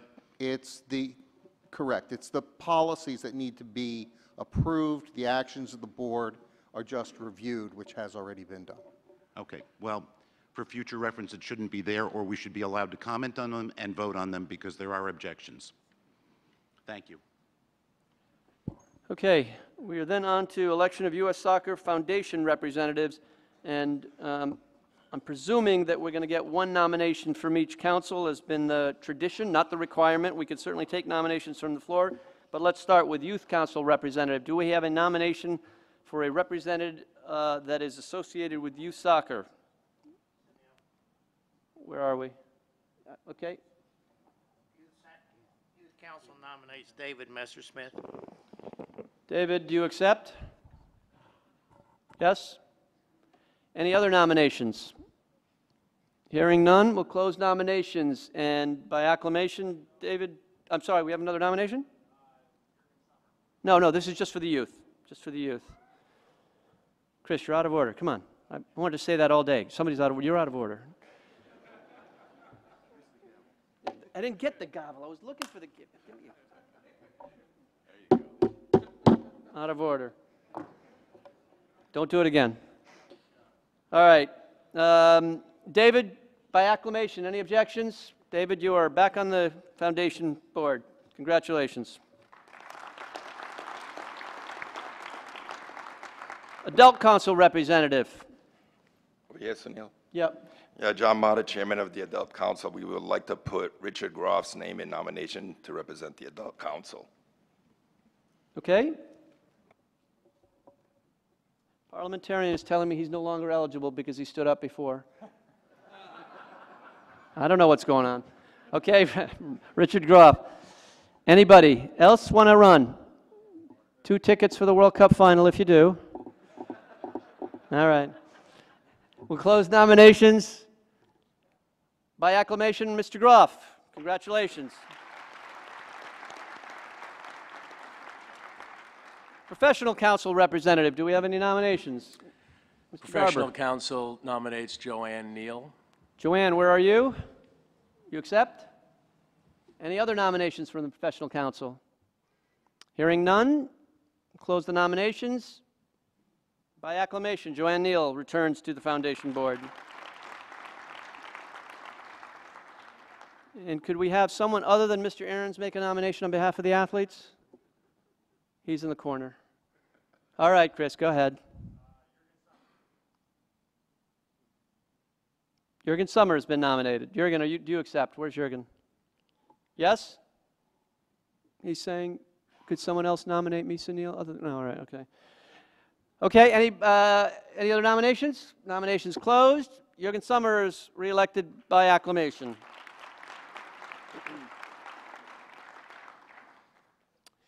We have one confirmation/election for an independent director. Lisa Carnoy has been recommended by the board and has been serving and now needs to be approved by the full body. Do we have any other nominations here? No. If there are any other nominations for the independent director spot, they would come up here and you will get to brawl with Lisa. None. Hearing none, we'll close the floor. Lisa Carnoy. Lisa, do you, after the last few months, do you still want to serve? Okay, Lisa's serving. I told her it's never controversial and so on. By acclamation, Lisa Carnoy. I should mention here a couple of things, and it'll come up later as well, but let me mention them here. We have 3 independent directors, and as I have said, I think at every meeting since we started to have independent directors, it is one of the best things we've ever done when we changed our bylaws in 2006 and added them. And it's been a godsend for 2 reasons. One is having independent directors is a good thing, but we have been extraordinarily lucky to get 3 terrific independent directors at the beginning and throughout. And the dean of that group, if you will, or the president of that group, Dr. Shalala, who has been with us for 11 years, and term limited out, unfortunately, and many of you have met Donna along the way, has given us extraordinary service, absolutely extraordinary service. Has outworked me when we were walking around in China and I wanted a taxi and she wanted to walk 6 miles. And her thinking processes, her experience, her knowledge base, her integrity are just beyond belief, frankly. A Presidential Medal of Honor winner, 8 years in the Clinton administration, president of multiple universities, and just absolutely a dream for us as a board member. And I want to thank you for that, Donna. Today will be her last meeting.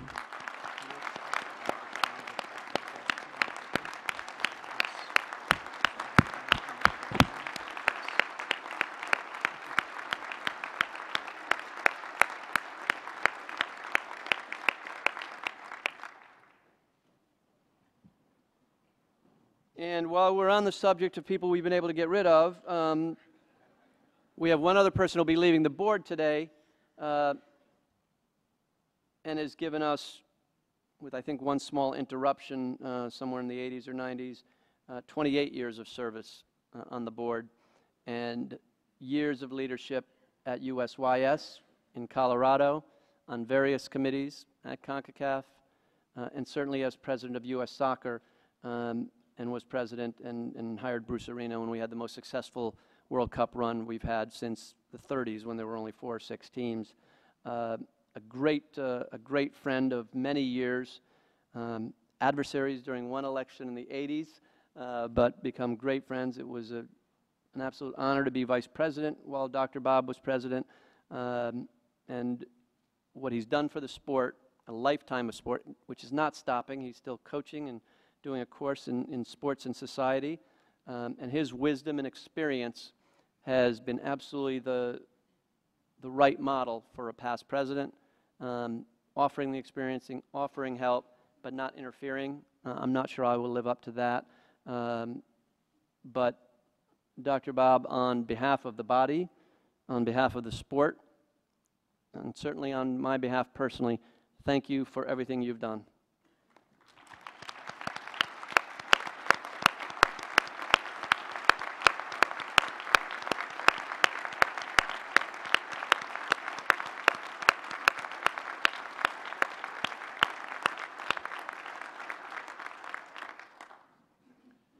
Okay, I think we're just about ready to adjourn.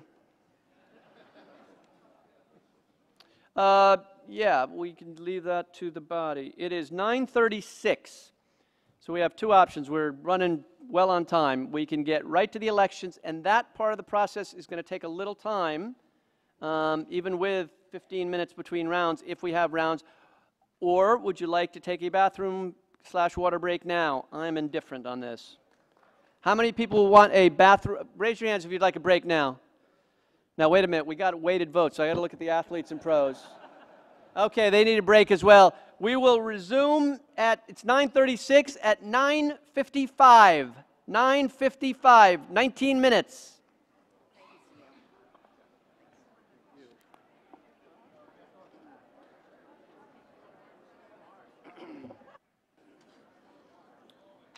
All right. So we are to election of the president. Before we start, I've been asked to remind you of a couple of things on our rules that have been approved. One, in our rules, in the first and second round, if we need multiple rounds, but we want to do this in advance, first of all, you need 50% plus one. If we don't have a winner at those numbers in the first and second round, no one is required or eliminated to drop out. All right? They can do so voluntarily, in which case they're removed, they're not on the board, and you can't vote for them. In that case, they would have to come to me and saying, I am withdrawing. After the second round, the bottom two people are dropped off the list. Their names will not be on the board, but you can still vote for them in the position in which they were on your keypad. So you can vote for the person you want unless they actually drop out. All right? And we've decided earlier 15 minutes, that was the only amendment, 15 minutes of caucus time between rounds. All right? Any questions with all that? So as per the rules, each of the candidates will have 5 minutes to make a statement to the council. And they drew lots yesterday. It's also the same order in which they will be listed on the board. So that's all been done randomly in their presence by the Credentials Committee. So let us start immediately first with Paul Caligiuri. Paul, please come on up.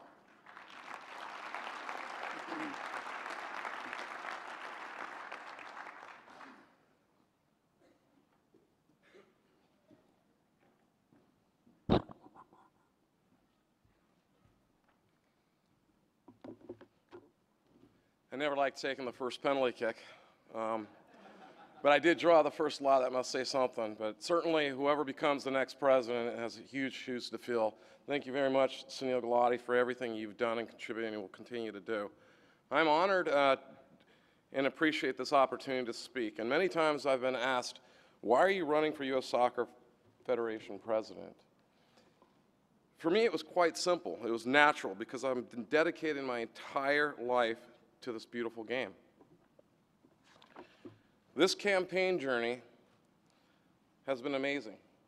I got to talk with some old friends, get reacquainted, meet some new friends, and of course talk soccer every day. But there were a couple of exceptions along this journey. Some rules kept changing.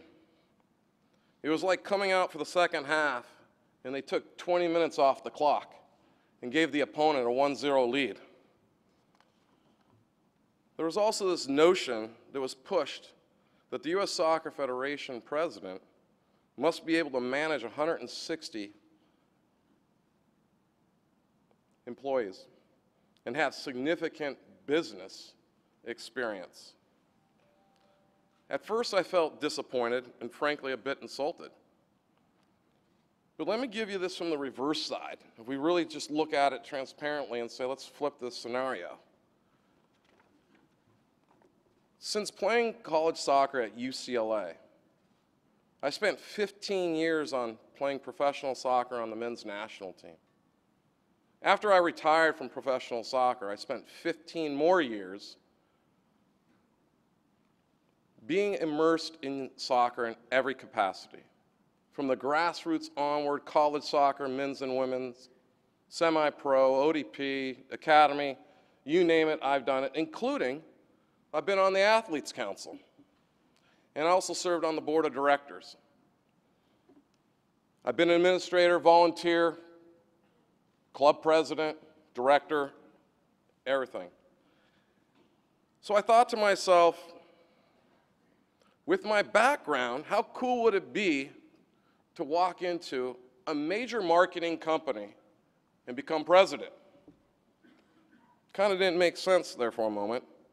Or maybe a large investment banking firm that with my credentials as a soccer person, I could just go right into become a partner of a law firm or an investment banking firm.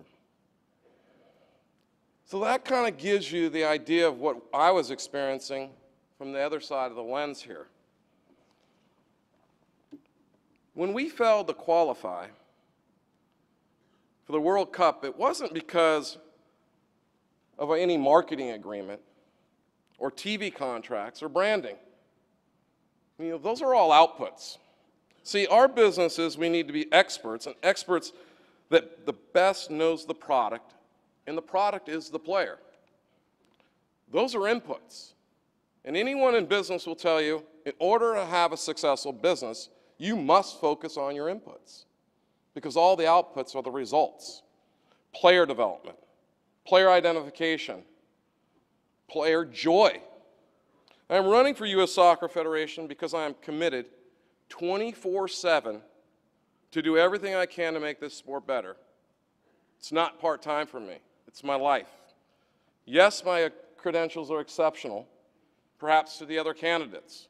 But most importantly, everyone here who knows Paul Caligiuri as a human being, who knows me personally, knows one very important aspect of Paul, that I have the ability to bring people together, and that's what we need, is unity. A unifier, someone with a vision and with experience. Today we elect a new president, and it's a secret ballot. And because it's one of greatest America's value, we get to vote. You get to vote without anyone telling you who to vote for. Not your neighbor, not in a block vote. This is your conscience. This is the American value. Some of us even vote for a president differently than our parents. So when you push that button, know you represent not just your own little group, you represent all soccer in America and for the future.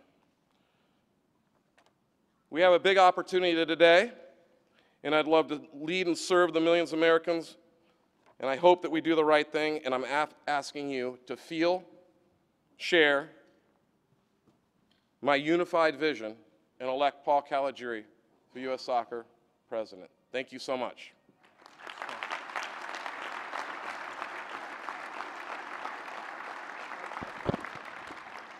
Thank you, Paul. Next, Steve Gantz.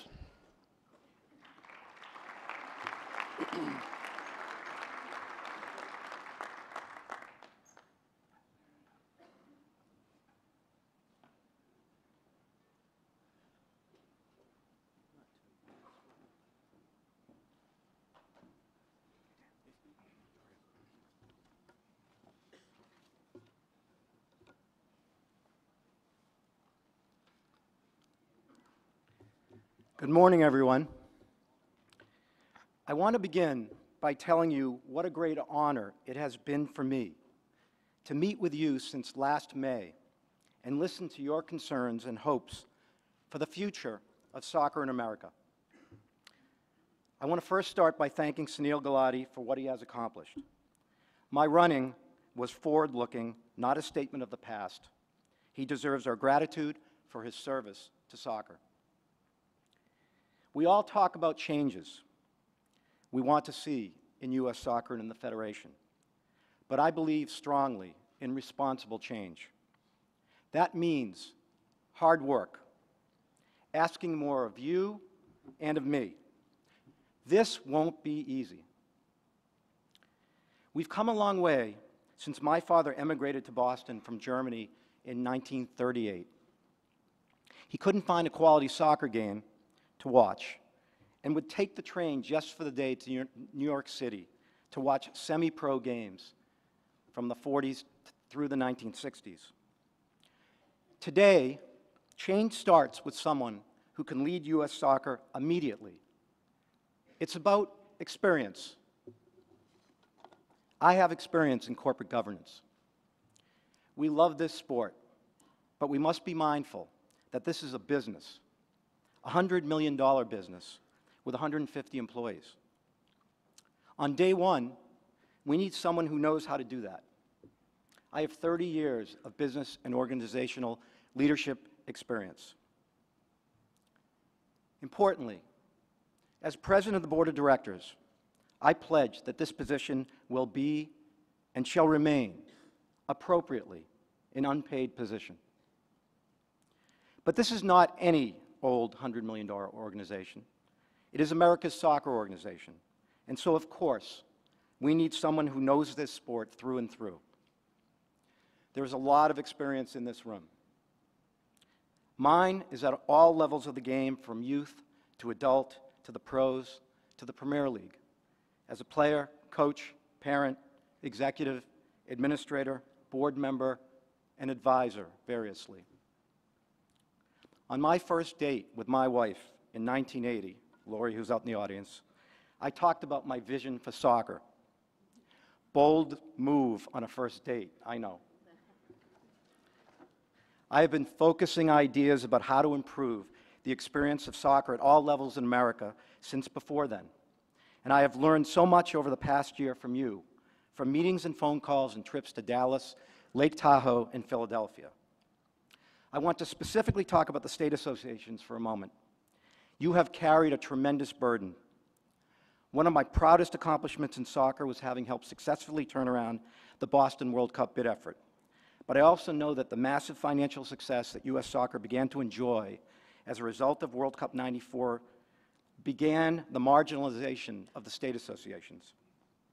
You have not been shown appropriate respect by Chicago, and you have lost your voice.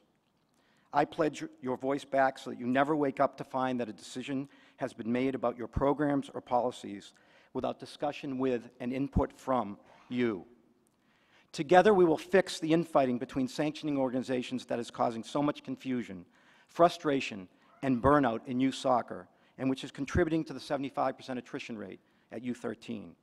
Together, we'll reinvigorate the ODP program and ensure that every American youth player has a true pathway, no matter in which state he or she is born. Together, we will bring the joy back to the game so that youth players maintain their passion for the game throughout their playing careers. Together, we will raise the attention for in membership of adult soccer, the important segment of our sport which provides cradle-to-grave opportunities from age 19 to 70 for those who importantly want to maintain continuous connection to our great sport. We will ensure that the women's national team players achieve equal working conditions and pay parity, and that all members of our national teams, whether men's, women's, Paralympic, beach, or futsal, receive the proper respect owing them for their respective great achievements and for wearing the national team jersey.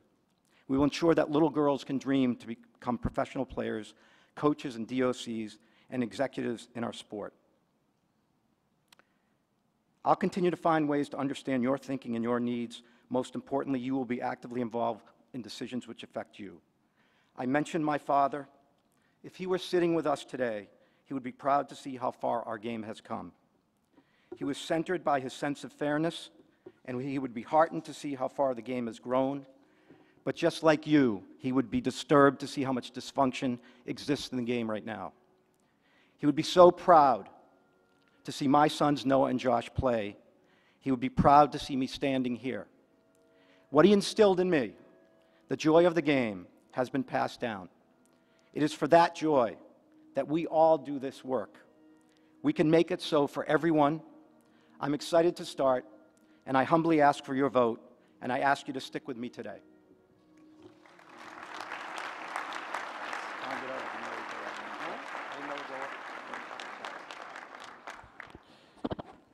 Thank you, Steve.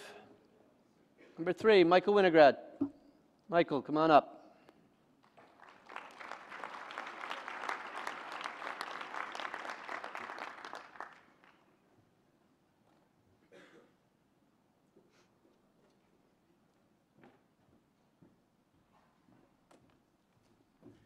I feel like I'm at the Emmys.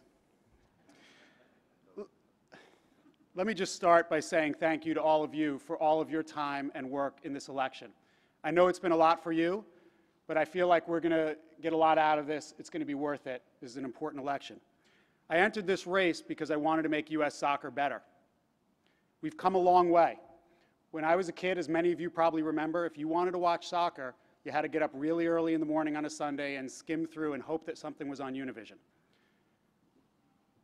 When I started coaching my son's team, my son is our oldest, about 10 years ago, I was very excited to see generation to generation in soccer. One of the first things I did was set up a scrimmage between my son's team and the team on Long Island that I played for my whole life growing up. It was great to see them on the fields. They brought patches and exchanged patches. I quickly, during that journey, learned that the generation that my son was in was facing a new reality. Youth soccer had become a conglomerate of overlapping and competing businesses. There was money grabs from every direction to get your kid to go pay money and play extra somewhere else. Recently, my son last fall missed 3 days of school just to compete in DA games for weekend games. In 2015, I went with my family to the Women's World Cup in Montreal. I had to sit and watch my daughter ask, why is it that these women who've reached the pinnacle of their game have to play on turf and the men don't? And there's no good answer to that. This election is an opportunity to move U.S. soccer forward, an opportunity to recalibrate the role of U.S. soccer. But we have to capitalize. We cannot waste this opportunity. And to do that, we need a leader with the ability to listen and understand the issues, to work collaboratively with different groups on a solution, and with the experience and skills to lead a board and actually affect change. It's not going to be easy. If anybody thinks it's as easy as a few flashy speeches or bringing folks into a conference room and putting up a PowerPoint, it's not. That's not the real world. I've done this in the real world for 17 years at the highest levels. Now, we've talked a lot about the issues in this campaign. We all know what they are. Many of you have been ignored, disconnected from U.S. soccer. The landscape is fractured and confusing. Decisions are handed down through edicts, whether it's birth year registration decisions or state referee administration.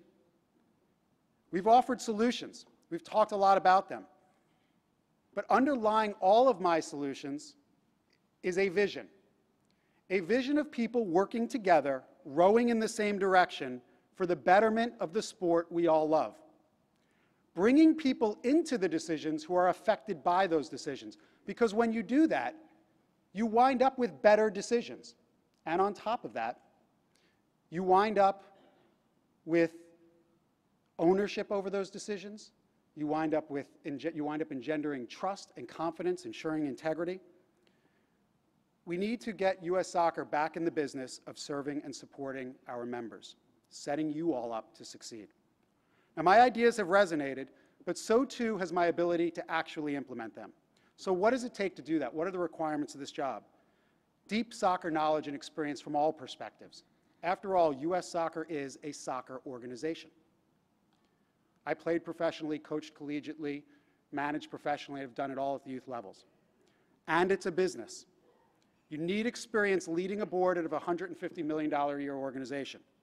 The ability to bring parties together and gain consensus. I've done that at the highest levels for the biggest companies in the world. Independence and integrity so that we know the interests of U.S. soccer always come first, invariably. I have all of that, and I have it in spades. Just look at this campaign. I've garnered support from across the spectrum of U.S. soccer, and I've said the absolute same thing to everyone. And that's important, because we need unity right now. And if at the end of this election, it's going to be really hard to make progress if half of U.S. soccer is bitter for the next 4 years. So today, when you go to vote, select a candidate whose ideas resonate, but also make sure you select a candidate who you believe will actually be able to implement and deliver. I have a long track record of doing that. I ask for your vote and to work together with me to make U.S. soccer better. Thank you.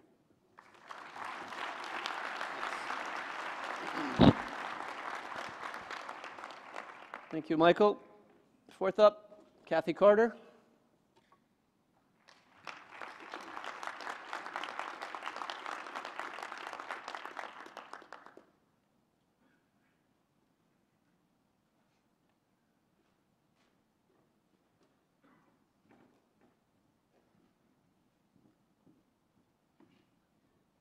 Good morning.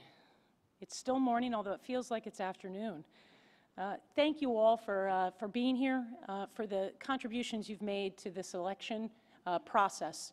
I've had a great opportunity to speak to many of you and spend time hearing your challenges in your local markets. But before I even start about how we want to move forward, I want to actually congratulate my fellow candidates. The efforts that they have put forth over the last few months has been a part of this process to move our game forward. And so I want to thank them for all of their efforts. As I woke up this morning, I actually thought of my dad. You know, he was one of my first coaches, and he did it with a how-to book of how do you actually coach soccer in baseball cleats, because he didn't know the game. And now with those books and his baseball cleats and his infinite love for me, his daughter, he changed the course of my life because I have spent that life in this game. Little did I know that the game would actually introduce me to lifelong friends. It would actually get me into college and shape my college experience. It would give me my first job, start me on my career, and even introduce me to the love of my life. But I know you guys in the audience have similar experiences and similar stories. Think of where you discovered our beautiful game. And now reflect on the lives of those you have actually touched as a result of your involvement in this game. Those people are actually in this room. They're represented by you, our membership. Soccer is many things to all of us. It's a beautiful game. It's our passion. For some, it's a profession. For players at all levels, fans and volunteers, it's a source of infinite enjoyment. For leagues, it's an enterprise with immense possibility, and for every American, our national teams are sources of inspiration and aspiration. But the administration of our game and our federation's stewardship of this game are set to change. We must align as a sport and as a membership, and I am asking for your support because I want to lead that change. We cannot do that with a few Band-Aids. We must do that with work, very hard work, that will allow us to address the root cause and define a better future for our game. And most importantly, we must listen to each other and have a respectful discourse about the future of our game and the solutions that will take us forward. The next president of U.S. Soccer must wake up every morning with a clear vision for what will make our nation one of the greatest soccer nations in the world. And just as critically, they must have the experience needed to actually make change happen. In my years as a player, I've learned hard lessons about compromise and about hard work. These served me well as I came into the business world. And these are the same lessons that have taught me how to collaborate and give me a leadership style that I think that we are ready for. I believe our federation needs to set ambitious goals. I think we need to work as a team. I think we need to collaborate with every stakeholder. And we need to continue to fight for equality, diversity, and opportunity. As you know, I released a platform that lays out initial steps that I would take as president of U.S. Soccer. My proposals are actually grounded in the conversations with you, our membership. Together, I believe that we need to continue to evolve our culture.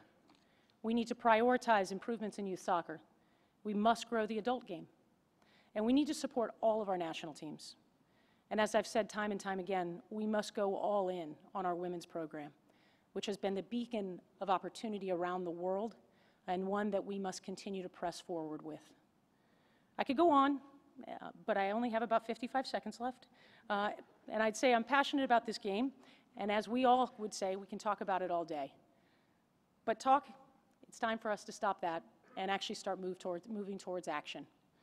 So I'm actually asking you respectfully today for your support. If elected, I will serve this organization with integrity, energy, and unparalleled commitment to the game and the soccer community. I would make it my mission to hear your views and capitalize on your expertise and earn your respect day in and day out. I've played on teams that have needed to come from behind, and I've led organizations through great change. I want nothing more than to partner with all of you in making the United States the greatest soccer nation in the world. I'm ready if you are. Let's build a better future for our game, for our players, and for our country. Thank you.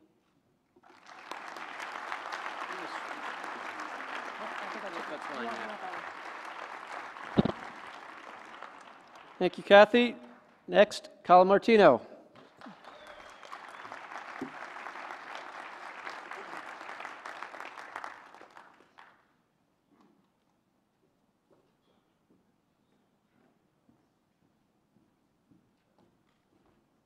Hey everyone, those that know me are going to laugh right now because I'm not a notes person, but sleep deprivation is very real.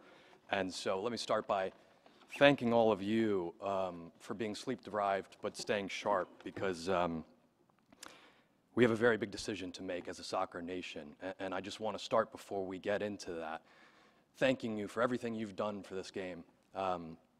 Thank you for the sacrifices you make on a daily basis, the families you leave to go grow this game, the careers that you put on hold to make sure that the game we love grows. And you've done it again this weekend, and I'm very grateful that you've done that. Let me, for those that maybe stayed up a little too late, let me give you a couple things to think about before you push the button. There are three thoughts that I'd put in my head if I was sitting in your chair. The first one is this is a change election. The reason I know that is I've put my life on hold, a career I've worked very, very hard to achieve, but the only reason I got there is because of you, the people in this room. And I've done that because I know we need change. The other reason I know this is a changed election is I spent the last 3 months on the phone with you and you've told me that. Not only have you told me that, you've demanded it. And even people on the stage have. Donna Shalala, thank you so much for your service to this game. And after the failure to qualify for the World Cup, she tweeted out, "We need a revolution." And I know you didn't mean it maybe the way it came off. You meant we need fresh blood, we need fresh ideas, we need a new direction. And the way we get that is a culture change. We have to change the culture. The opacity of the governance has caused a negative feeling to metastasize and disconnect the people on this stage from the members they serve. And everyone up here has been involved in this game for a long time. And although chairs switch and people move into different roles, I think we can be very grateful for what they've done for this game, and they've done a lot. They've moved it forward. But it's indisputable they're not listening anymore. And we just saw a demonstration of that right now. We saw a membership stand up and ask for something they're not getting. And we saw it yesterday with the vote. And so we need to understand that the membership, that's what matters. That's who we serve, and that's the group that grow this game. And they've been doing it for a long time. And let me just personally thank Connecticut, because I grew up in a soccer town, and I grew up in a soccer culture, and they put me here. My club coach is out in the hallway with his son, and he was at my wedding. He's been in my life ever since he saw a player that loved this game and wanted to do anything to stay in it. And he supported me all the way, and Connecticut's supporting me today. It means a lot to me. And it brings me to my second point. This is a members-based service organization. The people up here on the stage are here to listen to you. And there was an objection, and Sunil said, we hear you. They do hear you, but they're not listening. We need a leader that starts listening to the membership. It's the tone I've set during my entire campaign. From day one, I was a listener. And their heads nodding because I've spoken to almost all of you and first said thank you. You don't get thanked enough. But the state associations, you are what make us go. You are the lifeblood of the game. And we have to listen to you. And the progress plan that I put forward was a collaboration, and it showed what was possible when you get together. That World Cup bid, we deserve it. And the people on this stage have done an amazing job to build the most compelling bid for a World Cup, and getting that is essential. But there were two words on there that it's hard for me to feel we can stand behind: unity. The discontent didn't start a month ago. It didn't start 2 months ago. It's been there for a while. And to not recognize that is emblematic of the fact that we've stopped listening. Can we unify again? Absolutely. I just saw an entire room stand up and unify against something that they're not getting, and they should get, and they deserve. And as a candidate, I say I'm going to give it to you, because you empower us as your elected official to serve you. So another word, opportunity. I had an amazing opportunity. This game has given me absolutely everything in my life, but I was a bit lucky that I could afford that opportunity, that my parents could afford that opportunity. There are so many kids that don't have the opportunity to be involved in the greatest game on the planet. And there's a mass exodus of them out of our game. Participation down 25% from last year. We're not listening. That brings me to my last point. This is the greatest game on the planet. And it's come such a long way. And everyone in this room has done that. This has felt like a family reunion. And I thank you so much for doing that to grow this game, but we have to get the fun back in it. We have to make this game about the kids, about the grassroots, and empower associations to grow this game the way they've been doing it for years. I knew the music was going to come from me. And you did too. So let me just close with this. You're going to push a button right now. Let me humbly ask you to push 5 for change. You've asked for it. I know you want it. And empower me to fight for you. We've been fighting for a couple months, and I will keep fighting if you push button 5. And I'll fight against the music. Okay?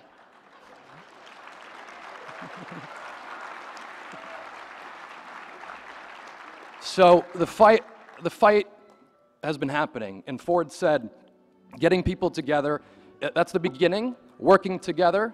Okay, yeah, that's progress.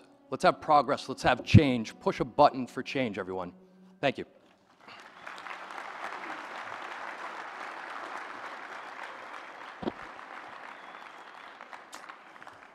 Thank you, Kyle. Eric Winalda, you're next.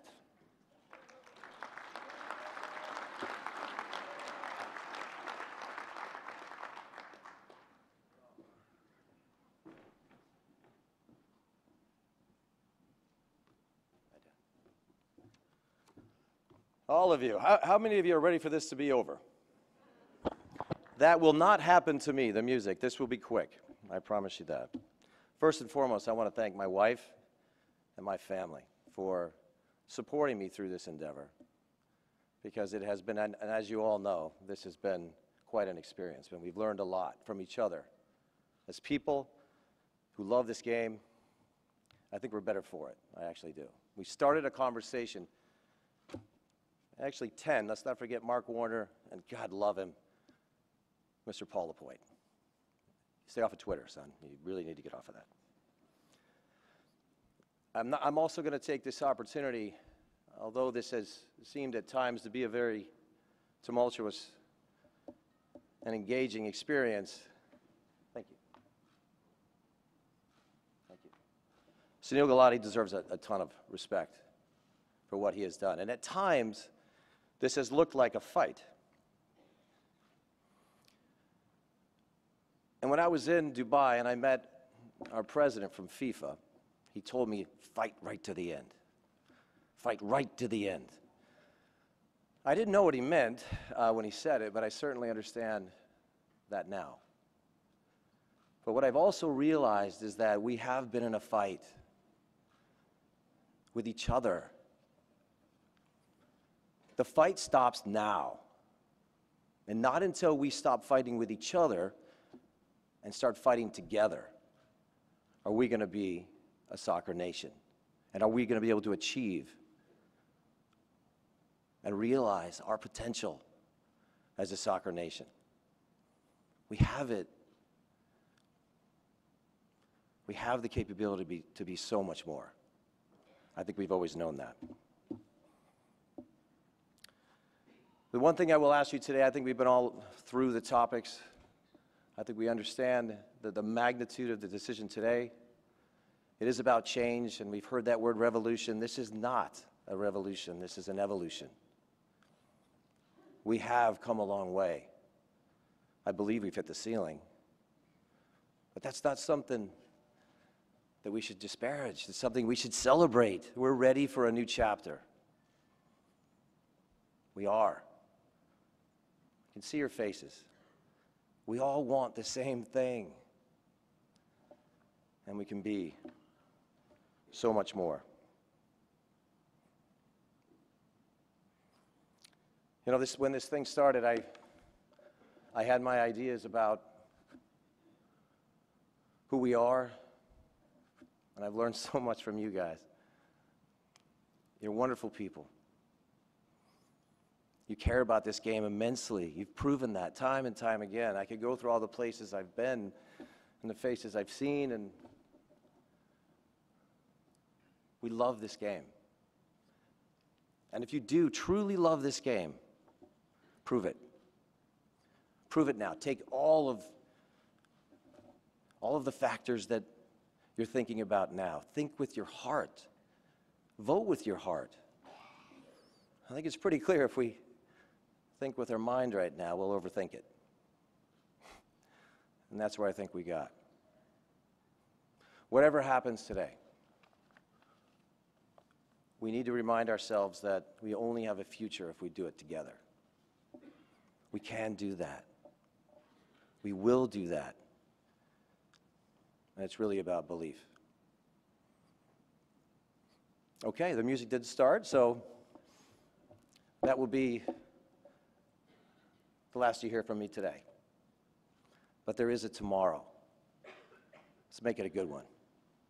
Thank you, and good luck.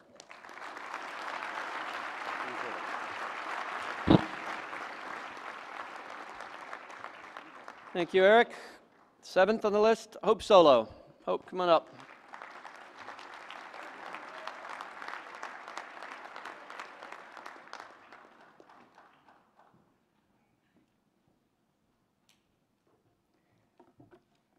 Ladies and gentlemen, when I decided to run for the office of the presidency, I did it because I couldn't stand by and watch the sport I love, this beautiful game, continue to fail the people it was supposed to serve. As I stand before you today with one last opportunity to address you before the election, I feel like I have said everything there is to say. And I have outlined it in detail in a complaint that I filed with the USOC because I believe the Federation has lost its way and has forgotten its fundamental obligation as a national governing body to develop the sport for all, our youth, our adults, our recreational players, our futsal teams, our Paralympic athletes, and our US Deaf team, everyone. I have heard from so many of you throughout this election how important change is to you. Your words and your passion for the game have inspired me and have been the driving force of my entire campaign. You are the ones that I represent, and you are the ones that I will fight for. For those of you who think the state of soccer today in the US is good enough, then you should vote for more of the same. The establishment is backing two candidates who represent continuity, who represent not change, and who will deliver more of the same. Failure on the pitch, chaos and conflicts off of it, and not the progress that we need. The two establishment candidates, Carlos Cordero and Cathy Carter, haven't just been part of the system, they have created and shaped U.S. soccer into what it is today. A vote for either one of them is a vote for the status quo, disunity, discord, and more failure. I was a player for nearly 20 years, and I saw firsthand what Carlos Cordero's idea of change is. You cannot, as a vice president, claim that you are the lone voice of change while all of this happened under your watch. And you, as delegates, cannot buy that. He was part of a federation that generated millions of dollars on the backs of its players, and much of it on the backs of its women's players, who have been the economic engine in this federation for years, yet treated like second-class citizens. In 2015, as the best goalkeeper in the world, I had to play 23 games, win a World Cup, and win the Golden Globe, the Golden Glove, only to make $40,000 less than Tim Howard, who only had to play 8 games and win nothing in his World Cup year. He was part of a federation that could have been the first in the history of the sport to pay its women equally. Instead, that honor goes to Norway, while the US women, the most successful team ever, has to force it through the court system. He was part of the same federation that time and time again approved unsafe playing conditions for the women who still play on turf while the men play on grass. He was part of a federation that thinks it's acceptable for a female player in the NWSL to make less than $10,000 a year and have to take a second or third job just to fulfill her dream of being a professional athlete. He was part of the same federation that leaves me with no health insurance, no retirement of any kind after serving my country as the best in the world for 20 years. For 10 years, Carlos Cordero was in a position to create change, and he did nothing. He failed me, he failed my teammates, and he failed the women of the NWSL. The Boston Breakers, who just folded weeks ago while the Federation did very little to stop it. Yes, I'm passionate about equality. I'm passionate about building an underdeveloped women's game, not just because it's the right thing to do, but because it's good business. Yet the business women among the candidates, Cathy Carter, who proclaims that she is all in on the women's game, never once showed any kind of support for us during our fight for equal pay. As the highest ranking female soccer executive in America, whose voice could have meant something, Cathy Carter was silent. She calls for equal pay and transparency, yet when the 2 United States senators asked Soccer United Marketing under Cathy Carter for a breakdown of revenue for the men's and women's national teams, she refused. We are better than this. Ladies and gentlemen, I ask you, open your eyes and your hearts and do what you know is right. Throughout this campaign, I have encouraged and implored those of you with power to make change, to use that power. And I issue a direct challenge to every council before me. We can't be here 4 years from now, realizing we made big mistakes. You must use the power of your vote to once and for all bring down this failed system of governance that is nothing less than self-interested. I ask, again, what will you do with your vote? If we want and desire vast and necessary change, we must demand it with our votes. If we want the change we all speak about, your choice must be a true change candidate. Never before have we had this opportunity to transform soccer. Today, please don't fail our youth, our women, our young girls, our underrepresented communities, and please don't fail yourselves by failing to act. Thank you.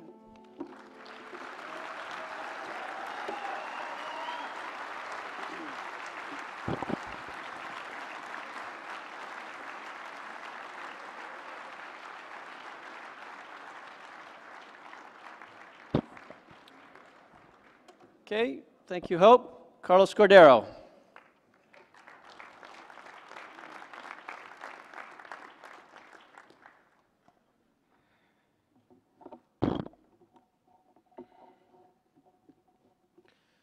Morning, everyone. We're all here for the same reason. We all love this game. And whoever wins this election, we need to come together to make soccer in America the very best it can be. We have made progress, but we need to make more. Today, the status quo is unacceptable.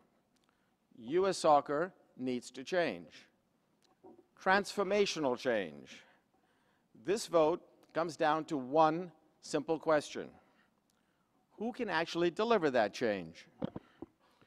I'm the only candidate with the experience, the independence, the vision, and the plan to hit the ground running on day one and deliver the change we need. We need a president with experience.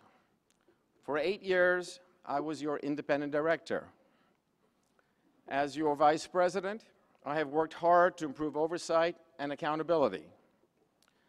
As your president, I would be in a position to bring about even more reform. And with over 30 years in business, I know how to deliver results. We also need a president who's independent, with no conflicts of interest. Those of you who know me well know that I'm fiercely independent. I will serve all members fairly and with integrity. We need a president with vision. I believe we have a once-in-a-lifetime opportunity to make soccer the preeminent sport in America. And for that, we need to dramatically increase our budget. We need to aim higher, on par with other countries who have budgets of upwards of $500 million a year. To achieve this vision, we need a plan. First, and most immediately, we absolutely must win our bid to co-host the Men's World Cup in 2026. Along with hosting the women in 27, it will be an extraordinary opportunity to transform soccer in America. It will generate hundreds of millions of dollars to invest in our players. It will re-energize our grassroots and inspire a new generation of girls and boys. I'm the only candidate who's on the board of the United Bid Committee, the CONCACAF Council, and FIFA's Stakeholders Committee. I will be relentless in the pursuit of this bid. Second, we have to dramatically grow our grassroots. We need to invest more in adult programs so more Americans make soccer their game for life.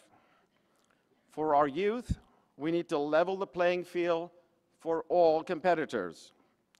I will make sure that U.S. Soccer is your partner, not your competitor.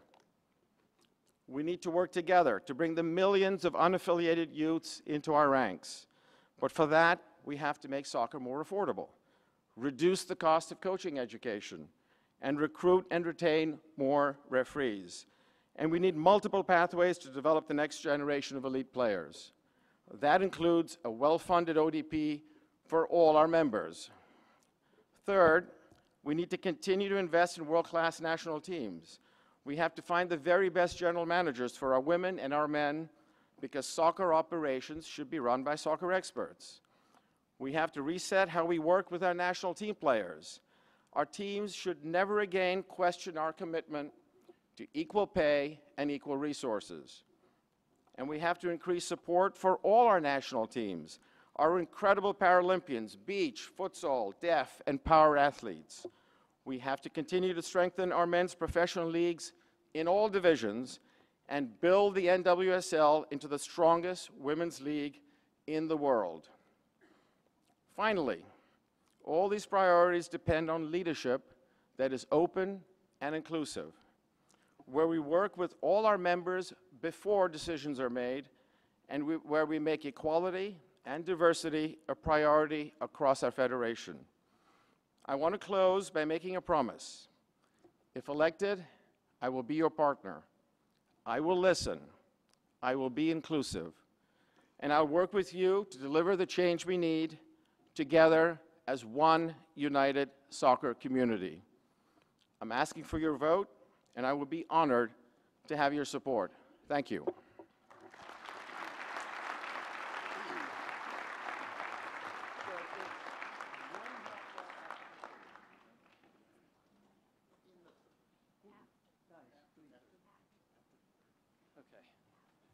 Okay, just one correction. There was a slight disagreement between some of our folks on the rules. The automatic, what's in the rules now is the bottom person drops out after the third round. So we'll have completed 3 rounds and someone has to drop out. That's the automatic one. If anybody wants to drop out because they're not in the top 2, 5, 6, 7, they can do that. If they do it in that way, that they withdraw, their name's not on the board and you can't vote for them. In that 4th round, where someone is automatically out, if we're going that long, then you could still vote for them, but their name is not on the board. Okay? So unless there's any questions, I think we are ready to start the process of the first ballot. Sunil? Yeah. This is Bob. I'll just give a little, after you finish your statement now, I'll give a little review of how it'll proceed, the voting, okay? You meant in the middle of my statement. All right. You're good, Bob. Let's go ahead. I'm done. Okay, thank you. Okay, we'll first display all 8 candidates, 1 through 8. The numbers will be indicated. And then that's when you'll start, as soon as the display goes onto the screen. Again, as I stated when I was up above on the stage, I'll be seeing, along with the independent monitor here, election monitor, and the keypads vendor, we will see the number going up. There are 507 keypads, so we're going to be looking to see that. When voting stops, at that point, I'll wait just very briefly, and I will start counting 5, 4, 3, 2, 1, 0, and I'll say stop. You'll see it on the screen as well. There will, at that point, be a slight delay, because the independent election monitor wants to verify that the total number of votes that are displayed are not in excess of the total votes available. So I just wanted to explain to you that there'll be that slight delay, and then we'll display. Okay? Bob, Thank you, Sunil. one question that's been asked. What we're going to see on the display, will it be raw totals, percentages, or both? Both. Thank you. Okay, so it's over to you, Credentials Committee, to start this at your will. Yeah, actually, the independent election monitor has pointed out it'll be weighted votes. Weighted not vote, of raw course. votes. Of Right. course. Thank you. So we're ready, Robert? We are ready. So put the names on the board. And you can start voting.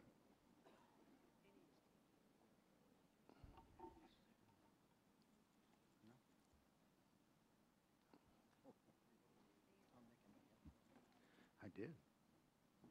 You can begin voting.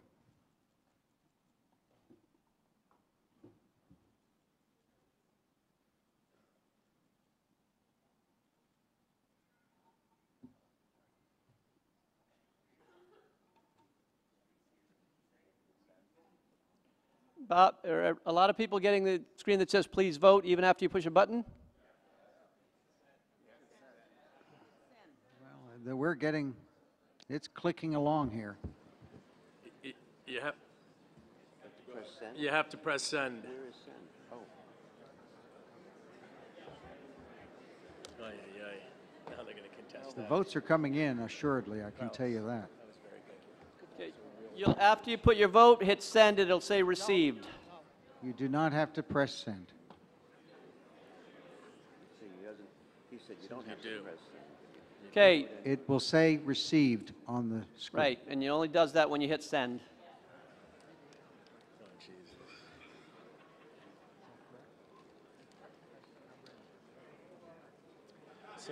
Sunil, I think you should ask everybody to see received. Go ahead and do it both ways.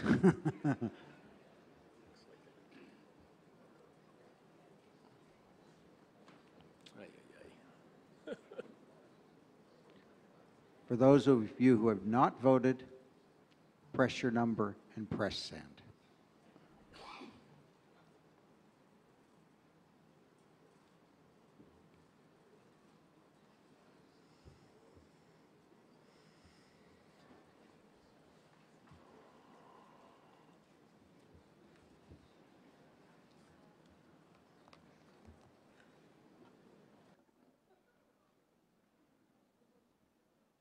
Bob, is the period over?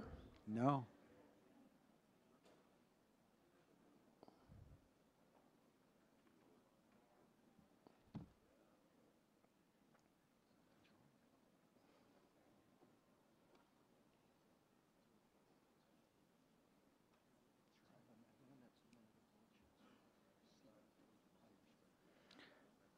The keypad vendor has told me that everybody who has successfully transmitted a vote will see the word received on their screen. Right.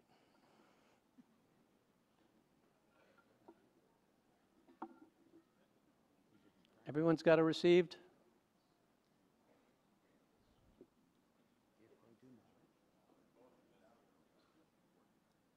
It's okay, you don't have to vote.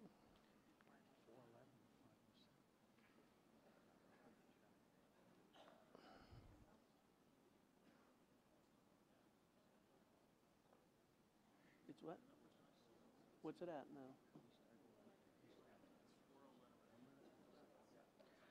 Okay, Sunil, here's where we stand.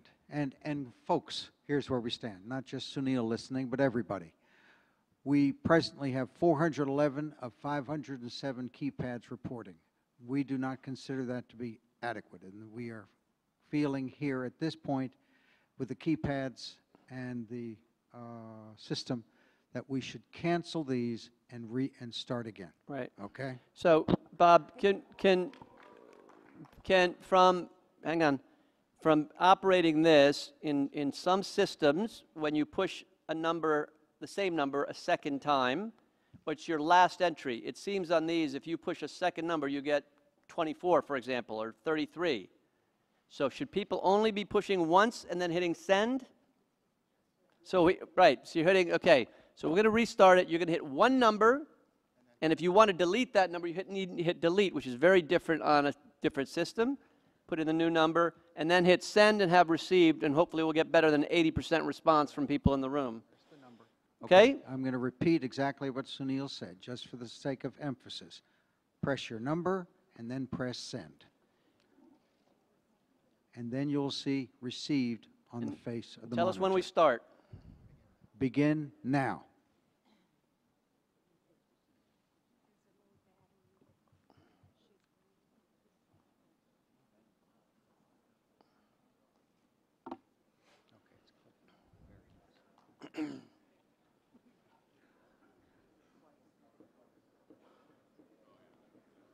Okay, now we've got a few more.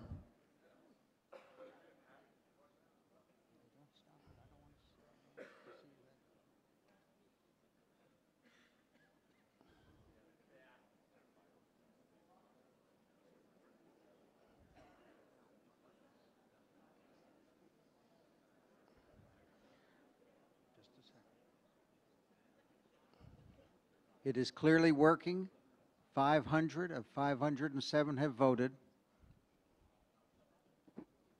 Vote, begin voting now. Closing 5, 4, 3, 2, 1, stop. Yes.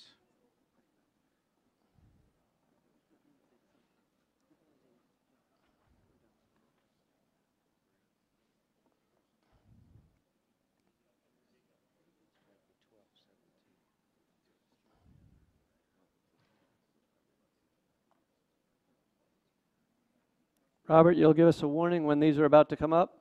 Yes, I will.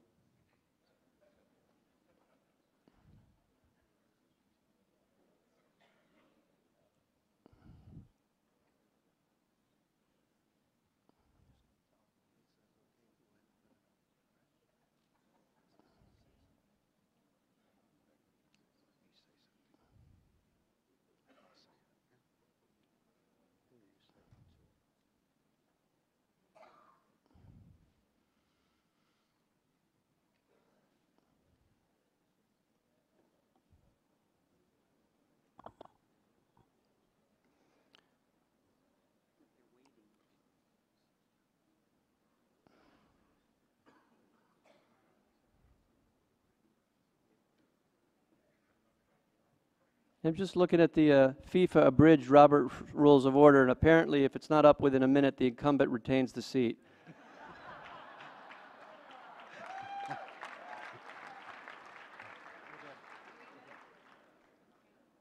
Go ahead. Where the results will be displayed now.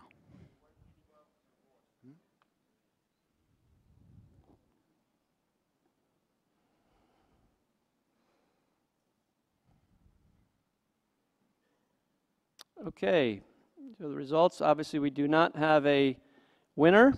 And we will go to round 2. If any of the candidates would like to approach me and indicate a lack of a desire to continue, do so in the next minute. If not, I'm sorry?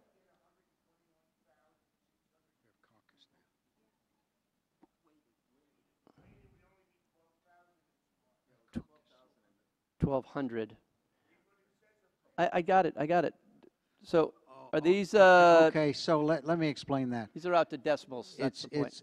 That's really representing 1216.52 on the weighted basis. That's correct. So that's a combination between the system of the keypads and our system. So theirs is they take our number and actually multiply by 100. So that's why it's showing that. Right, so it's 441.43. What you just said is right. Okay, we can all do the percentages.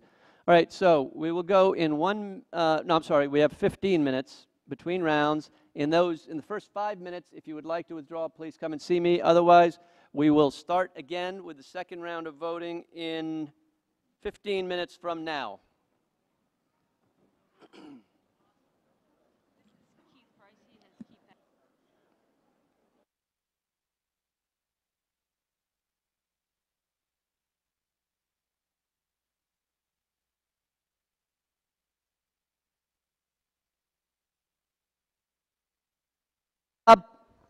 Can we please leave the results on the board?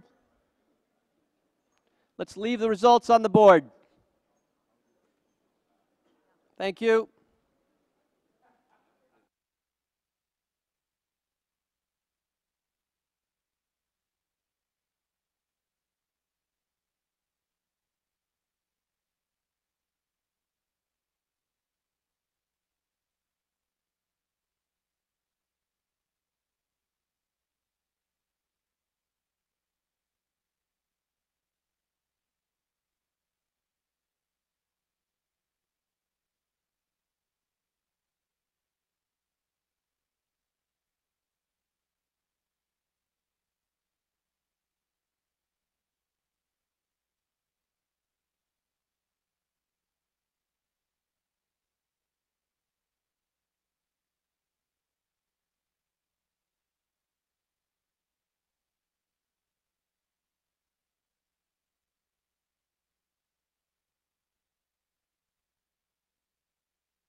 Okay, just for the group, so you know, as well as Mr. Kepner, we have one official withdrawal. Paul Caligiuri is withdrawing and thanks the group for its attention and support. Thanks, Paul.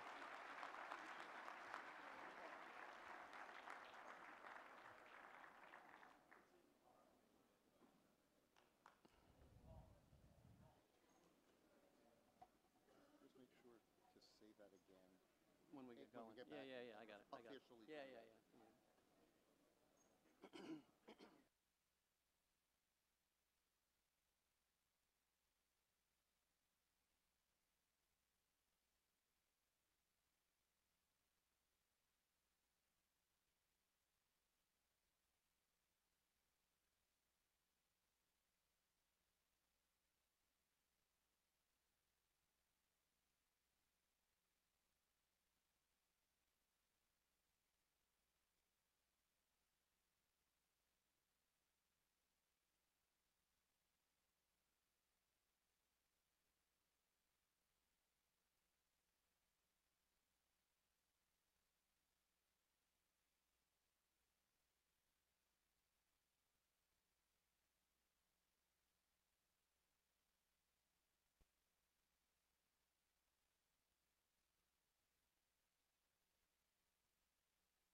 Ladies and gentlemen, 10 minutes until the caucus resumes.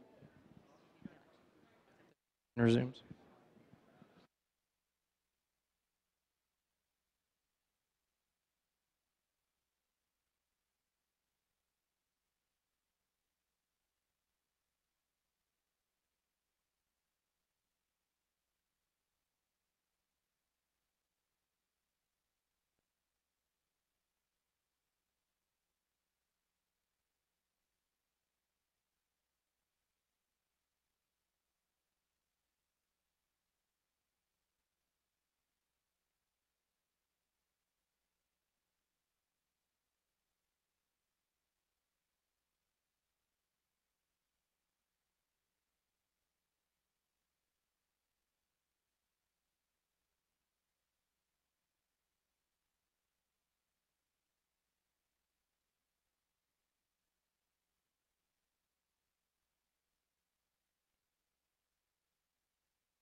Ladies and gentlemen, 4 minutes until the caucus concludes. 4 minutes.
Got just over 2 minutes, please. Please come back in, take your seats.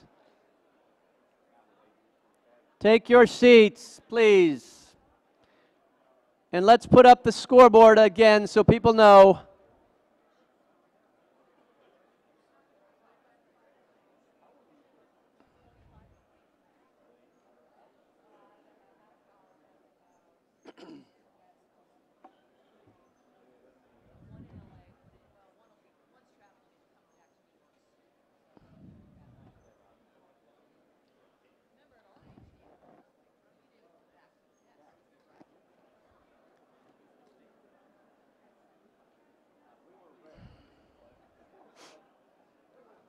Can you put up the scoreboard first?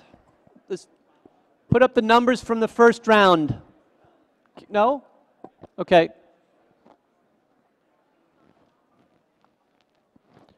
We're starting in 1 minute. Please grab a seat.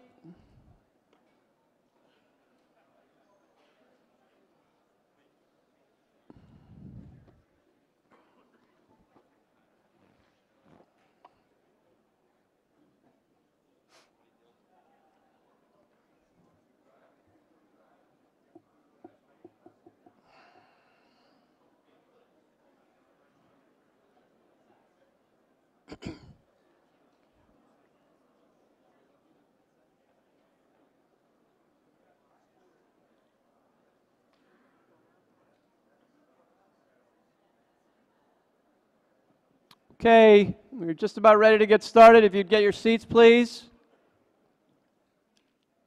If you weren't in the room before, are we back in session yet? Okay, so we are starting up again. If you were not in the room, Mr. Caligiuri has withdrawn and thanked the group for its support and for listening to him.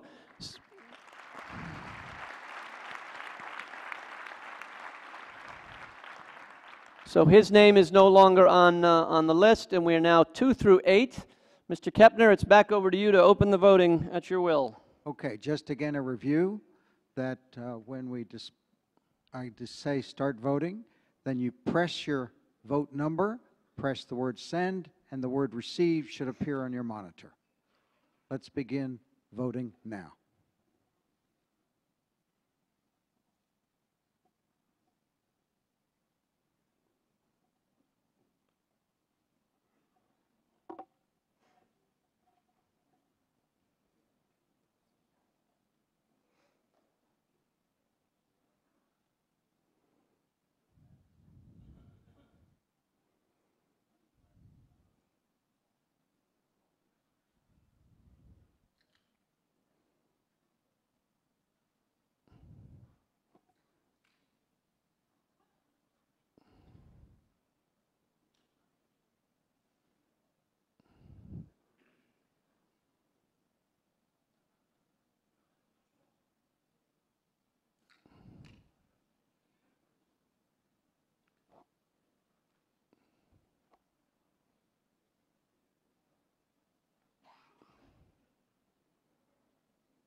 Put Mr. Kepner's mic on, please.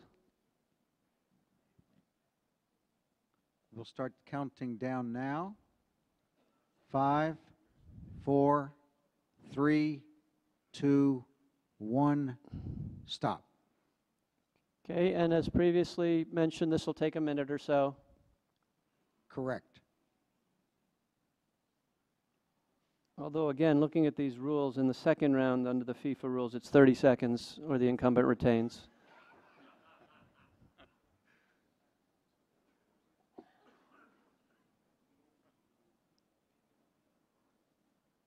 Actually, under the FIFA rules, the incumbent always retains.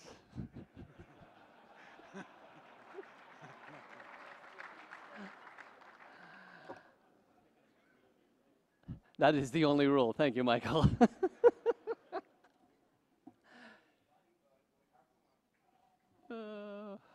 Still got to have fun. It's a sport, guys.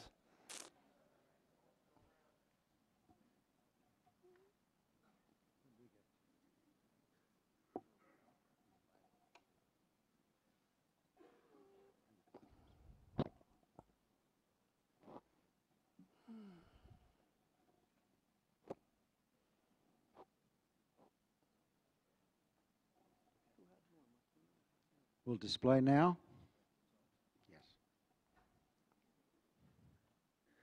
Oh, boy. Okay. See, we still do not have a winner. Some changes, obviously.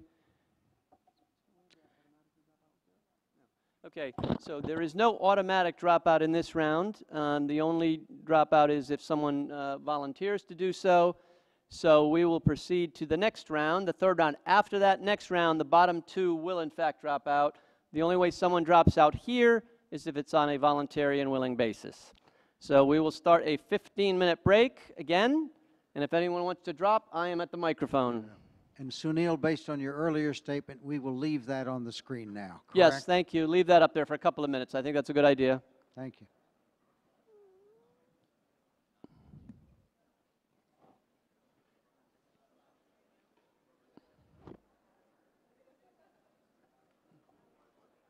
Don.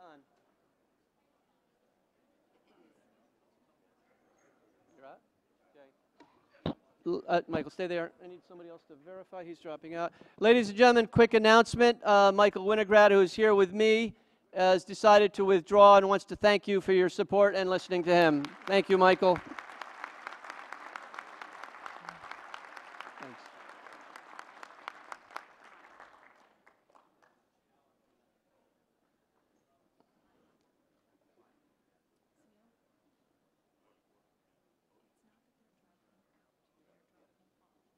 Right.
Ladies and gentlemen, 10 minutes until the caucus concludes. 10 minutes.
Ladies and gentlemen, 5 minutes until the caucus concludes.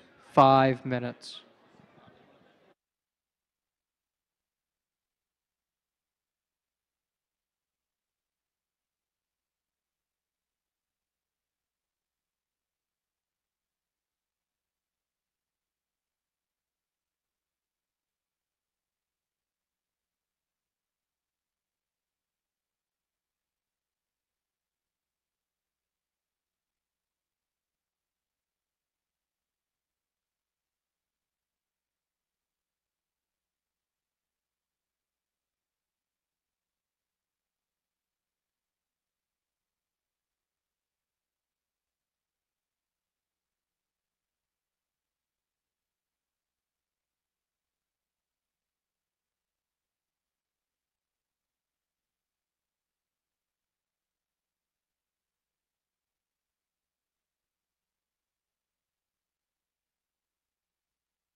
Hello?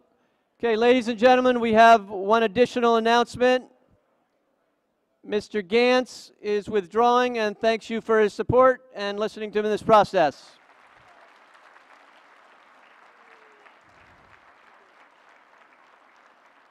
So in this round, Mr. Gantz and Mr. Winograd have both dropped out.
Ladies and gentlemen, 2 minutes until the caucus concludes. 2 minutes.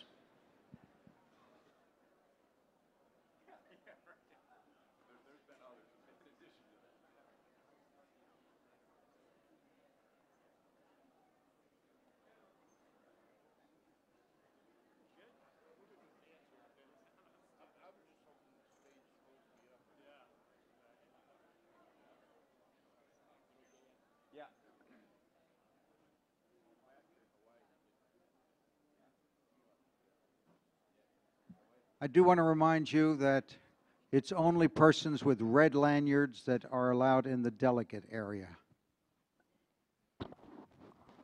Okay, we ready to roll, Robert? Yes? Okay, so just on what you just saw on the screen, as I mentioned, Mr. Gantz and Mr. Winograd will not be on the board. You'll be 5 candidates. And after this round, if we do not have a winner, the bottom person will automatically drop out whether they wish to or not. Right? Yes. Good. And Off the screen. Off the screen. Off the screen, right.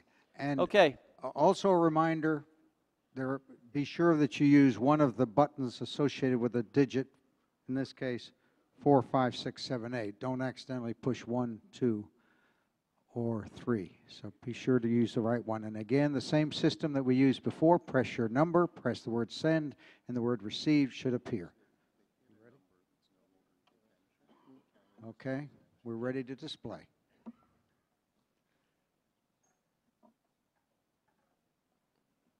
Told if you And hit a begin number that voting. is no longer in contention, it will be counted as an abstention. Correct. So begin voting now.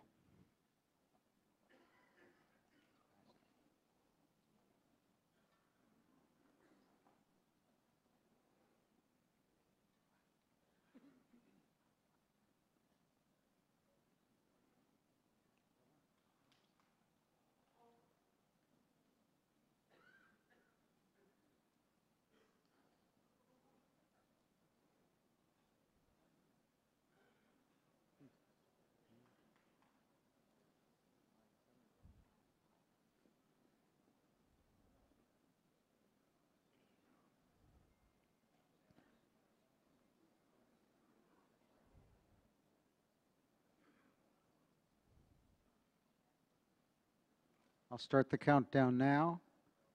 5, 4, 3, 2, 1, stop.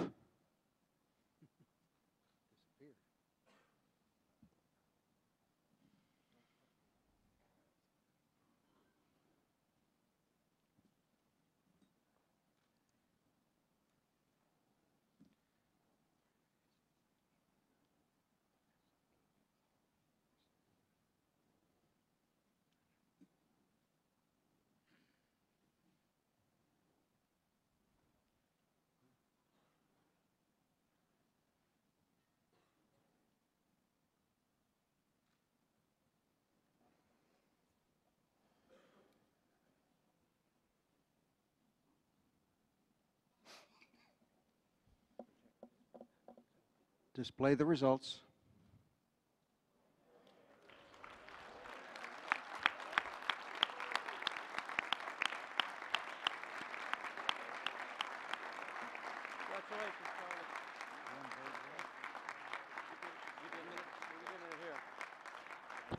Ladies and gentlemen, we have a new president. Mr. Carlos Cordero is your elected president, and he would get a few minutes at the microphone here.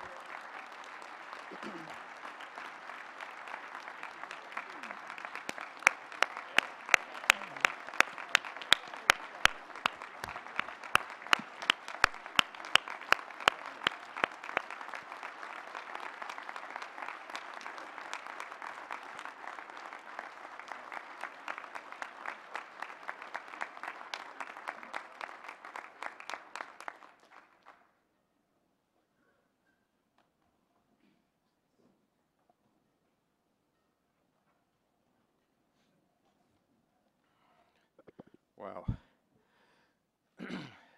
Sorry, I'm a bit overwhelmed, to say the least. Just a few thank yous to those of you who supported me today. Thank you very, very much. This is incredibly humbling. I want to thank all the candidates for a spirited campaign. All of you, thank you.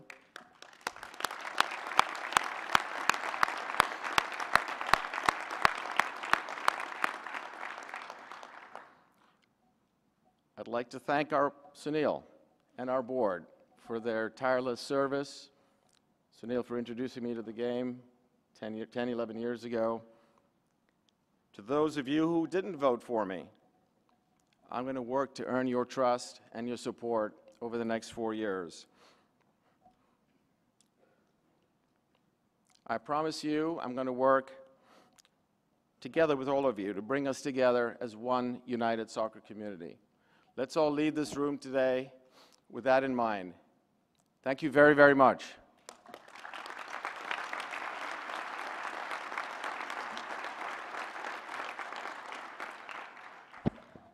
Thank you, Carlos. Congratulations, and congratulations, thanks to all of the candidates for making the effort. Never easy to engage in these processes, so thank you for that. We are just a couple minutes away from good of the game, and I think I'll take the opportunity to go first on that, and then we can go to anyone else.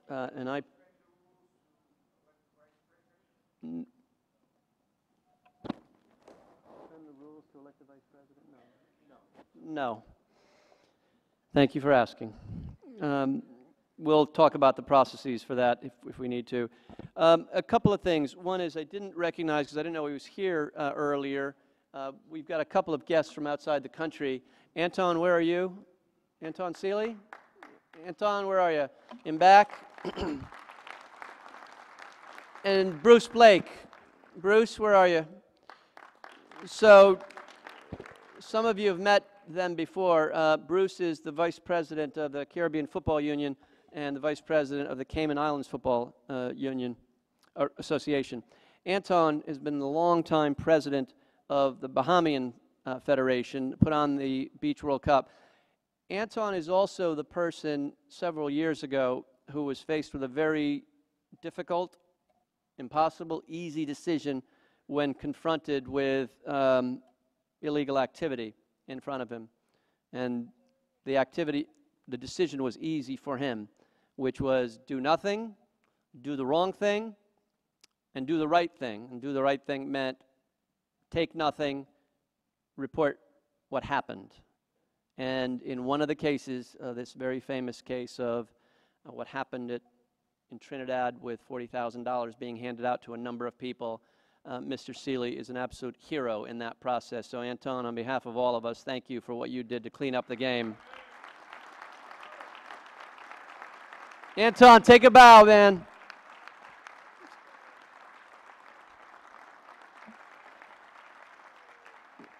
One of the best people you will meet in the game anywhere. So thank you both for coming. I want to thank a number of people, and most of them are here, and I won't thank too many that aren't here because it would take too long, and then they're sort of in different groups, longtime friends, longtime supporters, people that were supporters before October 11th and after, people that wrote letters for me and reconfirm those after. Bert Hames, friend for a long time, thank you for your service and for your friendship. Alec Papadakis, friend for many, many years, thank you for what you've done and your friendship. My friends from Connecticut, especially Cathy Zolat, who is here, long-time friend, had a field named after her after the University of New Haven. Al Bell, who's not here, who got me involved in the game. My friends from Eastern New York, especially Sal and Peter and Richie. Two friends from North Texas who were absolutely terrific in this process, David and Billy. Thank you. Some relatively new friends. Steve Malik, who's become a great friend as an owner in the NWSL and the USL. Curtis from Western New York fairly recently. Billy Nuttall, Terry Fisher, Francisco Marcos from kind of one clan of my life. Carlos Bocanegra, who's been a good friend for many years. Scott Letelier, who I mentioned earlier, was my boss at the World Cup, brought the World Cup here. He and I actually wrote a few plans, and there'll be some people in the room that would be shocked or pleased to know that 30 years ago in Philadelphia during the 75th Annual General Meeting, Scott and I wrote a plan for promotion and relegation in the United States. Mike Edwards, long-time, very, very loyal president, vice president, thank you. Richard Groff and his wife Maggie. My friends from Major League Soccer, obviously Mark Abbott and others that are here. The board, certainly. Everyone on the board has been very, very good. I'll mention, obviously, Dan, who has been a partner for many years in all of this, and I'll address the staff from U.S. Soccer next week in a different setting, in a different way. And obviously, Don Garber. And these days, I worry about whether saying we are close and have had a great partnership means that it is evidence somewhere. I'm not worried about that. We've had a great partnership. We've been great friends. What he has done for the sport in 20 years, 19 years at Major League Soccer is viewed outside of our world as one of the best commissioners in sports, one of the best sports leaders across the board.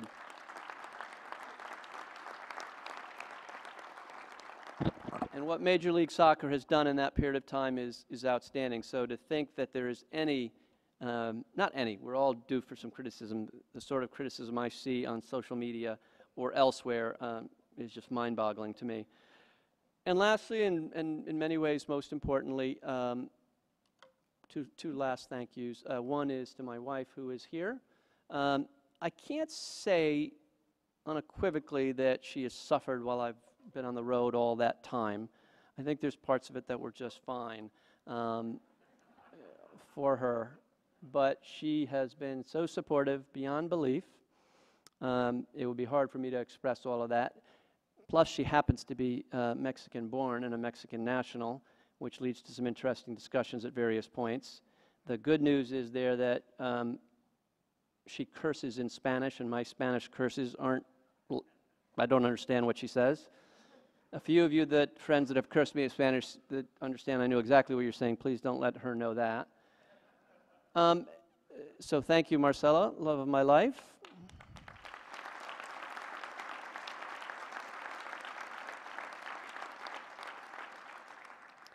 There are a few people in the room that I think we should still probably stay away from her today. I'm going to leave that for you to think about.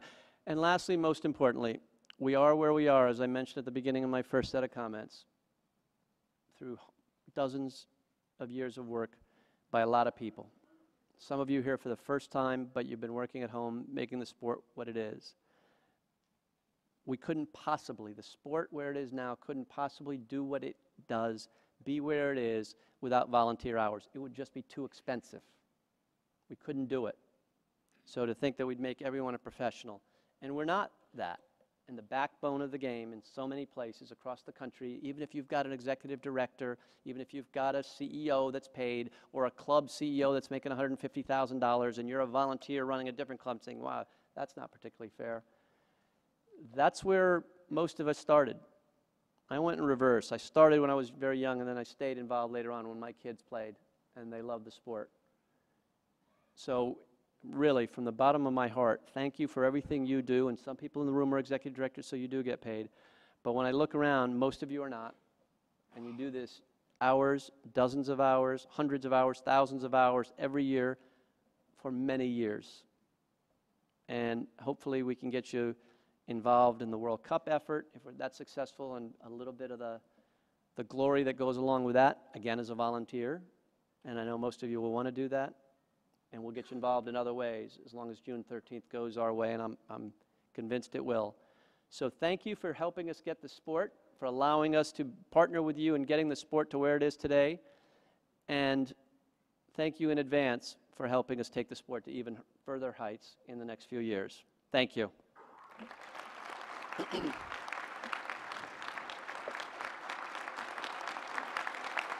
Thank you. Thanks.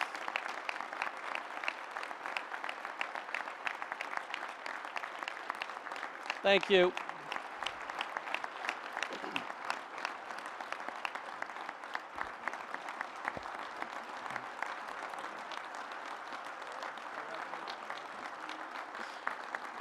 Thank you.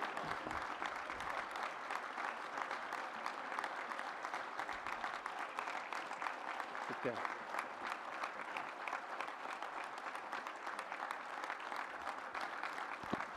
Thank you. So, not surprisingly, given the age profile, the life members sat first. I noticed that. Okay, good of the game. Anyone and everyone. If anyone's got good of the game, and we are adjourned after that. David? Dave Guthrie, Indiana. Just want to take this moment to thank the candidates, the high value that they brought to this process, the turning over of every stone to expose our good and our bad was extremely valuable. And I'd like to remind them that there's an open seat on the board as vice president, and also extend to Carlos congratulations, and realize that there's a tremendous amount of talent that were your campaign partners. Don't have to look a lot further to get more people involved in the game. Thank you. Thank you. Mr. Edwards. Mike Edwards, life member, losing candidate in a USSF election once. I will speak on behalf of an interesting crew that you actually don't know are in the room, because you'd be surprised how many of us sitting around here have lost an election in this room. You really would be surprised, and I'd ask you to stand up, but then you're going to be pissed off at me that I embarrassed you in front of your friends. Why don't you just stand on their behalf, Mike? Yeah, I will stand on their behalf. They're all behind you. But what it made me think about while I was watching this procession of all of my friends over there, I've talked to every one of you, and Yvonne and Leroy and I did, and if you looked around the room at those of us who lost, we've been coming back for 10, 20 years. I know one of us has been back here since 1998, and it doesn't feel good to lose an election. I felt bad for about 3 seconds, and then I went and took my tie off, and I felt a lot better, as you may notice today. But I would echo what Dave said to Carlos, and I directed at my friends over there, please come back. Please get into a member organization. Please come sit with us next year. What you have discovered while you've been out mining through membership and getting people to talk to, it's hard to get people to talk to you in a forum like this. When you sit down with them one-on-one, they'll tell you a whole lot of stuff they're not going to say up here. I speak from experience. Please come back and join us again next year. I think I can speak for my friends. We'd love to have you back.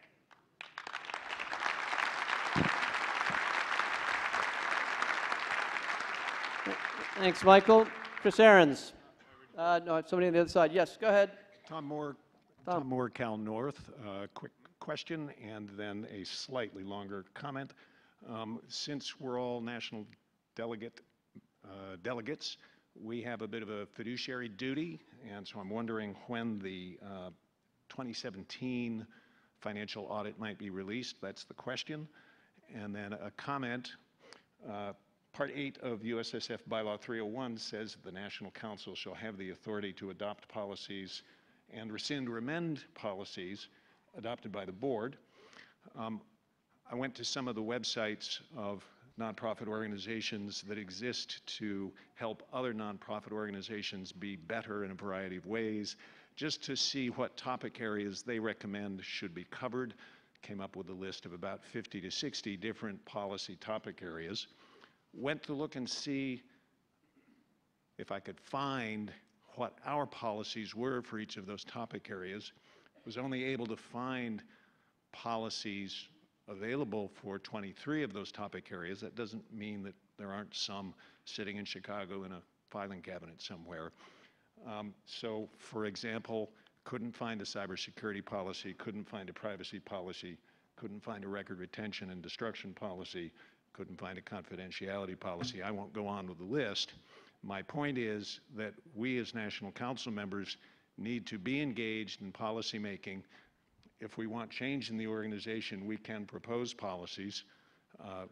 Cal North will be proposing a transparency policy. It may go somewhere, it may not, but we all need to engage in this process more than we have been in the past to make this organization even better than it currently is. So thank you very much. Point taken on the second and the first question. Eric Gleason? Sure. The audit's ongoing right now with BDO. They're nearing completion, taking longer than previous years as we consolidate the results of both U.S. Soccer and Copa America. Any estimate? Timeline, we're hoping within the next 30 to 45 days. Okay. Gus? Gus Bender, Illinois Youth Soccer.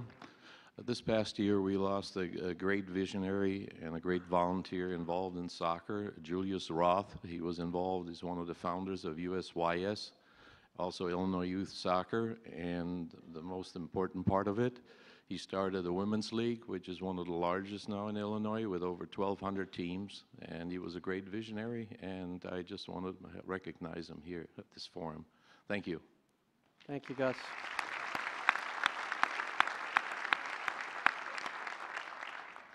Now we go to Chris. Sorry, we're going to go back and forth. Chris, you're up next. Thanks, Sunil. I'll be brief. From the Athletes Council and representing athletes, we want to thank you for all your years of service. There's no doubt that the national team programs took massive steps forward under you, and so we just wanted to thank you for all those years. We know you'll still be sitting on the board, but we may not have always agreed with your decisions, but looking at the sum of everything that you've done, there's no doubt that you've made it better for us, so thank you. Thank you. We'll switch over. Thanks, guys. Thank you.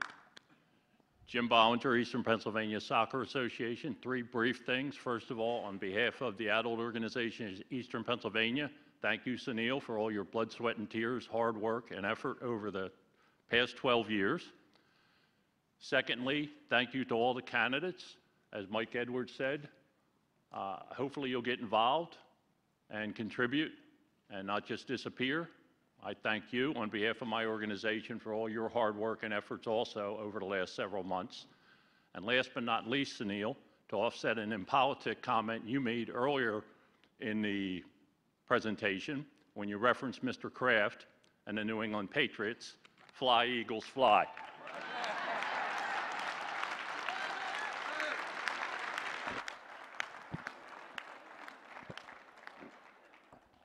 Wow.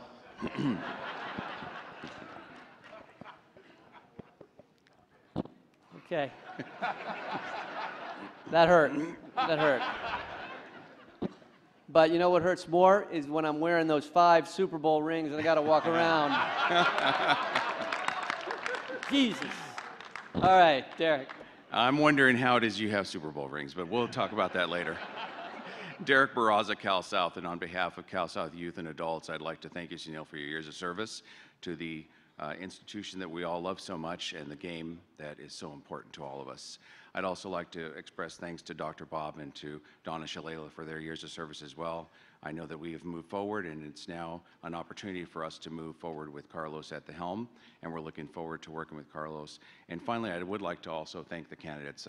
It was a very important election, and I believe that the candidates all presented themselves very professionally and ran a great campaign. Now I hope that there is a place for all of us to continue working together. Thank you very much.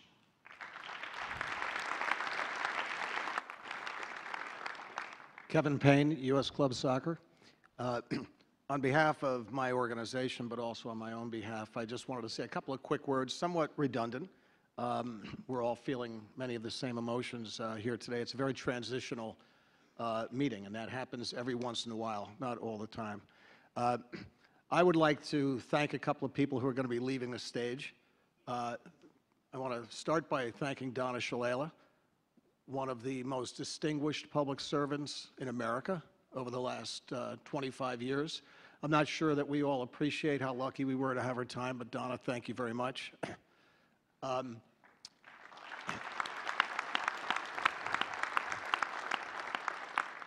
made a speech I was on the board at the time, so I made it from the dais when Sunil was elected the first time, and I talked about our organization has had the good fortune, in my view, to often make the right choice of who's the right president for a given time.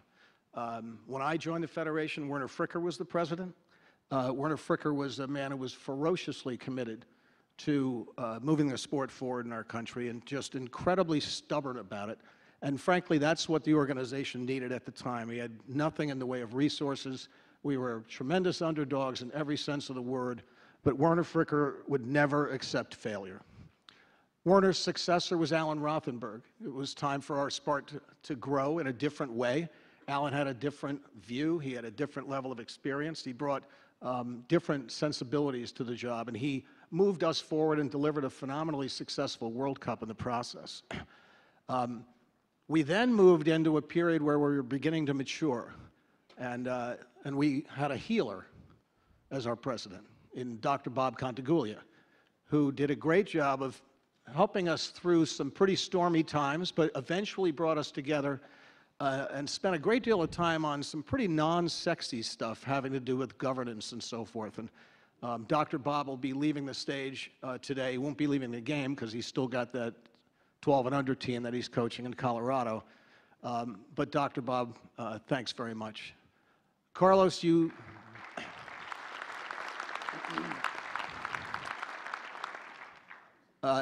and the other candidates who ran for the office have big shoes to fill. And I too thank the candidates. I love the level of commitment. Some of the candidates I knew quite well. I've known them for a long time, mostly when they began as players, and I was helping to run the Federation. And I was very, very proud to see how engaged they were in this, and I too hope that they will remain. And now Carlos, a man of substantial accomplishment in his life at various levels, has the opportunity to lead our organization. I've spent a lot of time talking to Carlos over the years, not just as a candidate, but as a fellow board member. And I have confidence that Carlos will bring the depth of his experience to bear to help move this federation forward. So, Carlos, congratulations. Last but not least, and I appreciate you indulging me this time, but I wanted to say a thank you. I might get a little emotional. I want to say a thank you to my friend, Sunil Gulati. I met him almost 30 years ago. He was the chairman of the International Games Committee at the time. He wasn't paid, but he ran the national team program. That was one of his jobs in that volunteer role.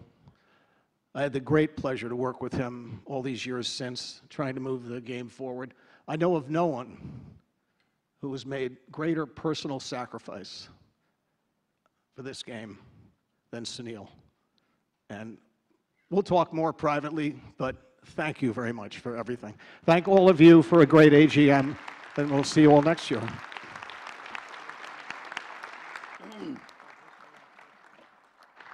Hello, Chris Wixon with the inaugural Fan Council. So we were selected, there are 5 of us that was selected.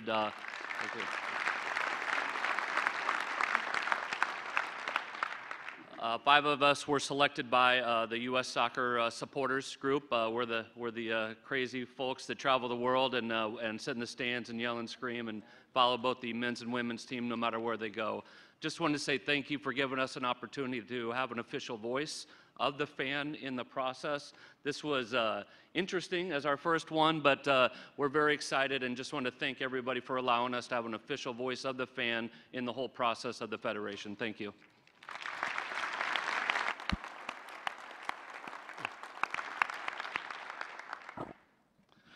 Peter Pinori from Eastern New York.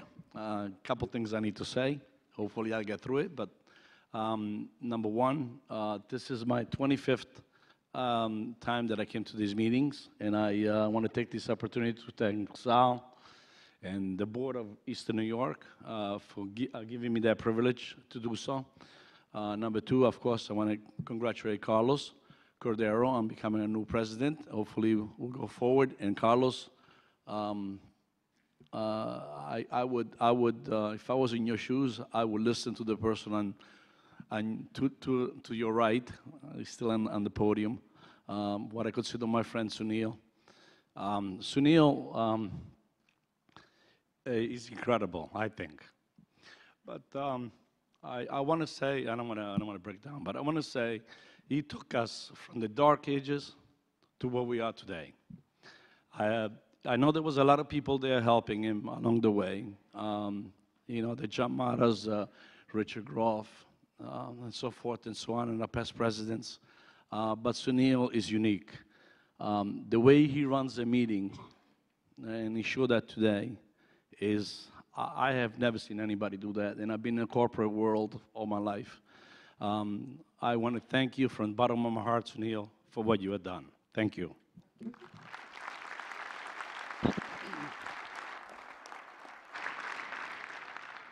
Good morning, Dominic Russo with U.S. Power Soccer. This past summer we had a World Cup, and it was a great event, and unfortunately we were runners-up, but I did want to say a couple of thank yous. First of all, to you, Sunil, and the board for your support. Dan and the staff did a tremendous job for us, and thank you for that. Mike Edwards was on board with us and did fantastic for us, as well as Eastern New York and their support coming from them, and John Collins from the At-Large Council. So we appreciate all the support that we received for our World Cup. So thank you, and thank you, Sunil, and congratulations, Carlos. Thank you.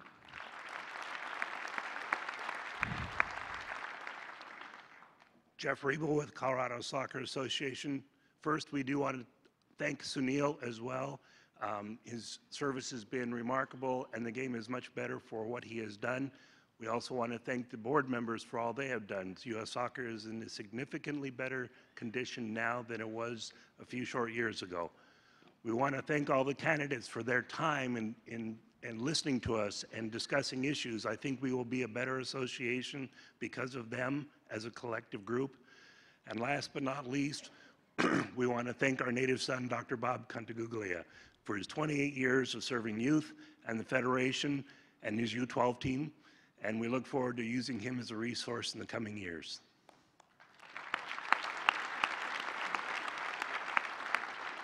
Tony Falcone from the Maryland State Soccer Association. Sunil, was 28 years ago where I met you and Richard Groff in the living room of Sue Santa Maria as the two of you approached the state associations of Maryland, D.C., and Virginia, youth and adults, to put out the send-off game with the national team against Ajax before they went to Italy after we qualified for the World Cup. And it's been a great experience working with you for all those years. I also want to let everyone know Maryland is the home of Christos FC, and my Maryland guys are clapping here. And Christos had a great run in the Open Cup last year, making it the furthest as an amateur side.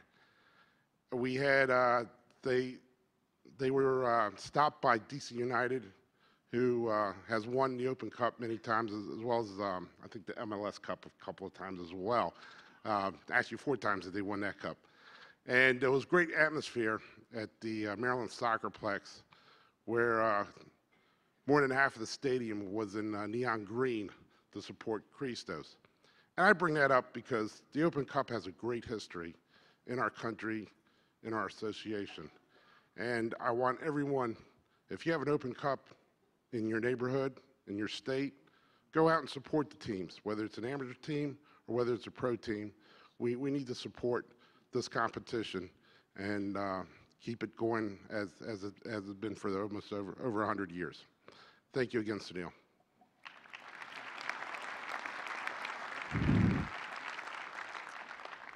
Hello, I'm Lynn Burling-Manuel. I'm CEO of United Soccer Coaches, and I want to echo what our supporters group has said, is that we are pleased to sit here as a member of the Federation and as the voice of coaches in this country. As most of you know, we went through a rebrand this year and changed our name after 75 years from the NSCAA to United Soccer Coaches. And we have no acronym. We are United Soccer Coaches, and it was really to allow us a larger platform to talk about uniting coaches around the love of the game. But we'd like that to really be a theme for this year ahead. The World Cup bid has brought that theme forward, and frankly, I think this election has, I hope, the legacy of the election is to also bring that forward, that this is a time truly to unite our sport, our organizations, our people, our leaders, our players, our fans, our coaches. Together we are very powerful, and we appreciate all that the board has done. Sunil, you will be missed as the primary leader, but we are so glad to have you continue on the board and for all that you have done for all of us. So on that, I thank you. On one very tiny personal note, as many of you know, my father, Clay Burling, passed away this year, and he would have loved this convention. He would have loved this AGM. The politics of it would have left him with stories for years to come, and it was something that I thought about a lot during the last few days. It was unique, and we haven't seen its kind in a long time, but the outcome, Carlos, we wish you very well. We look forward to your leadership. Thank you very much.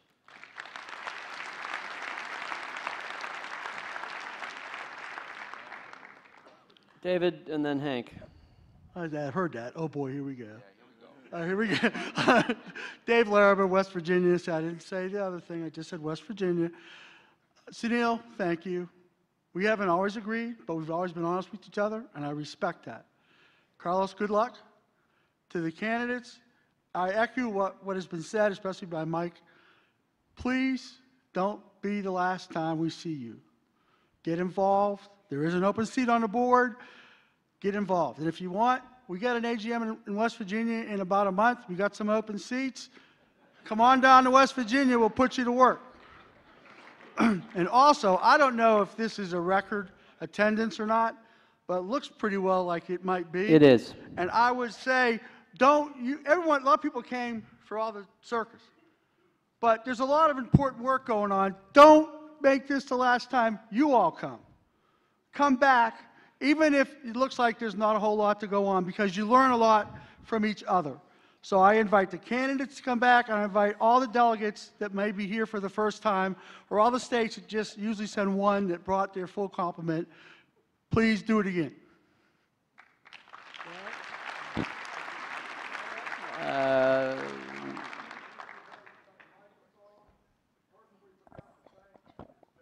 It's coming. So Sunil. we'll do that right now before anyone else. The woman sitting in front of you, I got this covered.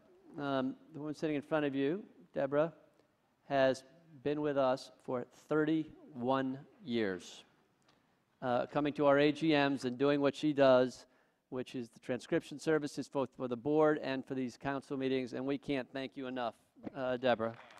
Debbie, stand, please. Stand. Debbie, stand. You're up.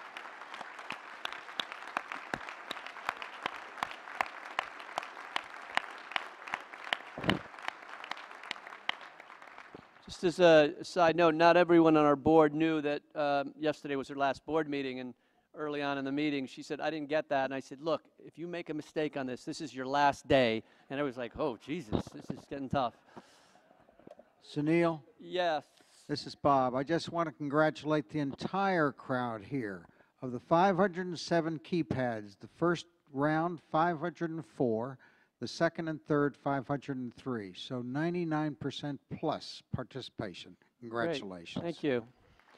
Anyone else?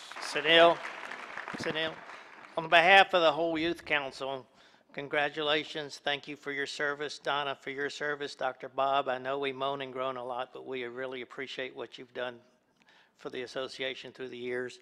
To the candidates, please come back into the youth area and get actively involved. And to the athletes, we strongly urge you to pick one of our member associations, whether it's a state or one of the national groups, and become involved in the youth. You bring so much back to the table that you could pass along. Thank you. John Collins, then Dr. Shalala. Thank you, Sunil. I'd like to echo the thanks that others have said. Thank you, Donna. You've been wonderful to serve with. Thank you, Dr. Bob. We've been together a long time. And Sunil, thank you for everything you've done, and I'm sure you'll be doing a lot more. But there's one other thanks I wanted to give, and I wanted to give it to Dan and the staff. While this election was going, it was very hostile. At times it seemed hostile out there, and they had to get up every day and go to work and work in this environment. And they didn't miss a beat, and I think it's fabulous the job they do, and we should congratulate them. Thanks.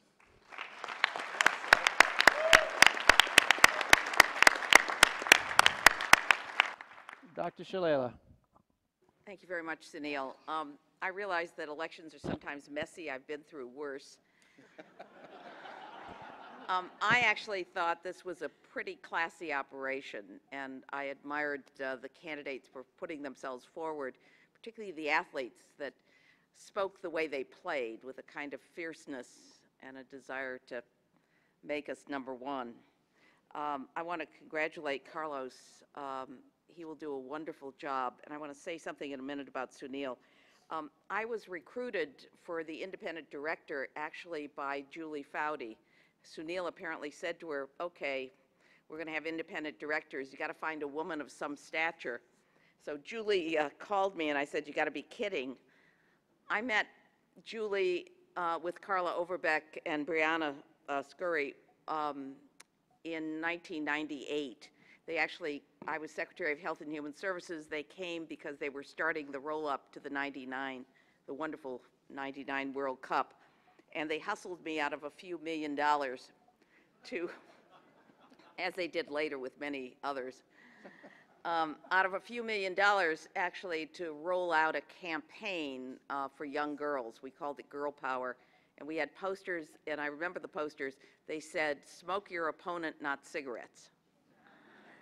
It was a public health campaign. It has been, for me, an extraordinary experience. I first saw a soccer ball when I was a little kid. The Hungarian kids came into my neighborhood in Cleveland, and they didn't speak any English, but they had these soccer balls. Luckily, my mother was a physical education teacher, and she taught us the rules. We taught them English. I've loved soccer ever since. I actually coached a men's team as a Peace Corps volunteer in Iran with very talented players, so I was happy to come and serve. Sunil has been an extraordinary leader. And, you know, great institutions can't start again without violating their integrity, and he has built on top of many wonderful presidents of U.S. soccer, but he has transformed U.S. soccer and our place in the world, and for that, and for his willingness to take on a rookie independent director, I'll always be grateful. Thank you, Sunil. Thank you. Good. Dr. Bob. Dr. Bob. Well, first of all, I want to say I'm a first-time loser. I ran for the presidency of U.S. Soccer in 1986, lost that election, and pursued office after that. So I want to encourage all of the candidates to stick with it. Pursue your dreams and continue working with your organization. You've been very valuable as candidates, as players, and I hope you stay in the game of politics in U.S. soccer. In that first election, it was no different than this election. We would go around from region to region and give our little plan and talk.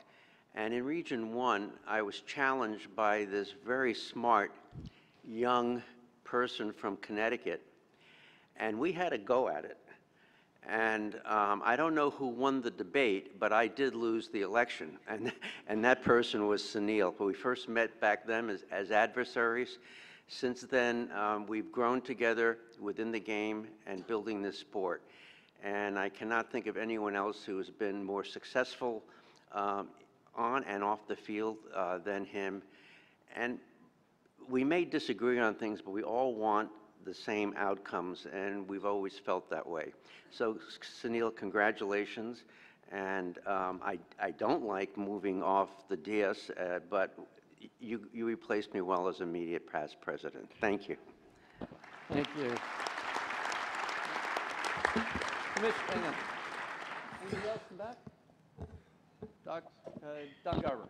Thank you, Sunil. And at the risk of being redundant, I'd like to join the chorus of thanking Donna for her great service to this board and to the Federation. And traveling around the world a bit with her, it's been, Donna, a great honor. And I think you made our Federation better, and we're really going to miss you. And Bob, you and I have been together for many, many years, and I really appreciate all your support. And Sunil, I know that for me this is very personal, but I think it's probably as personal, if not more, for those people in the audience that you've known for your many, many decades that you've been involved with the Federation. So I think I just want to simply, on behalf of all of us, thank you for your service. You have led us selflessly. You've had a commitment to the game that came from your heart. And that commitment was a reflection on your commitment to our country and our sport. And I think the soccer nation we all care so much about is much better because of your commitment and courage. We all live through lots of successes and have lots of challenges, but Sunil, through all of it, you really never took your eye off of doing the right thing. And I think when you're leading disparate groups and you have lots of challenges, not only successes, it's very difficult to have that commitment to be courageous and to always be on the right side of history. And Sunil, I think we're all very honored to be a part of that. So I want to thank you as a friend. You're a good man. I'm a better person because of the time I've spent with you. Our league is in a better place. I think the sport's in a better place because of all the years that you've led us as the president of the Federation. It's fair to say that the next journey of our sport really requires us to get unified behind this dream that I think we all have to continue to make our sport better. And I have this great quote that I like to use many times, which is, a dream that you dream alone is just a dream, but a dream you dream together becomes a reality. And I know we all are hoping for better days ahead. And Carlos, we look forward to you taking us there. You've ran your campaign with honor, and I think you did it in a really smart and organized way and have the full support of everybody in this room. So I'll commit to you on behalf of all the professionals, the men and the women and all the people that you know so well, that we're here to support you and help you have the same legacy that you're going to be taking the mantle from Sunil with. So congrats. Thank you. Okay. Curtis, one more.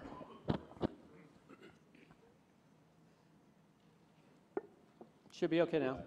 Curtis Regroot from New York West. First, Sunil, I really want to thank you. You made the mistake a few years ago of stopping to answer a question I had at a convention. We talked for about 30 minutes, much to your chagrin, I think, in some respects, and I'm kidding, of course. You opened the door for me to feel comfortable to contact you occasionally. You've been a valuable resource for me as a state president, and I really appreciate that, so saying thank you. To the candidates, I wanted to say that by all of you running, you opened the door for a lot of us in the youth community to make our voices heard, and that's a very important thing. And as we go forward, I think it's incumbent upon us, especially in the youth game, to sustain those voices. I think the opportunity for us going forward, the door has been open for us to continue to work collaboratively to make those voices heard, and I don't mean within our respective organizations, but I mean across our organizations, across U.S. Youth, across U.S. Club and ASO. We have an opportunity to collaborate with each other, to identify a common mission to improve youth soccer, and then work and identify our respective roles in those programs. And if we accomplish that, we can make a big difference. So I think please join me as we leave here today. Let's collectively push and motivate our leadership as well as ourselves toward that common mission, and let's work together to improve the youth soccer environment. Thank you, and thank you again, Sunil, for all your dedication. Thank you. Think the last word. Sunil, thank you very much in behalf of the Big Apple Youth Soccer League and for all the support that you give to us through the last 21 years. In behalf of them, I have to say thank for everything you did to us. This is a very sad day because you are leaving. I mean, you are leaving for being a president, but maybe you will come back one day. And thank you for everything you did. Thank you. Gracias, Luis. Okay, so I think we need a motion to adjourn. So moved. Ladies and gentlemen, thank you for your participation today. We do have an event this evening, the Hall of Fame dinner, the Werner Fricker / Hall of Fame dinner, where we're inducting multiple people into the Hall of Fame and honoring Tony DeCicco as the Werner Fricker Award winner. So please, see you tonight. Enjoy the day in Orlando until then, and some of you have a number of meetings in between. Good luck. Next AGM will be the next AGM.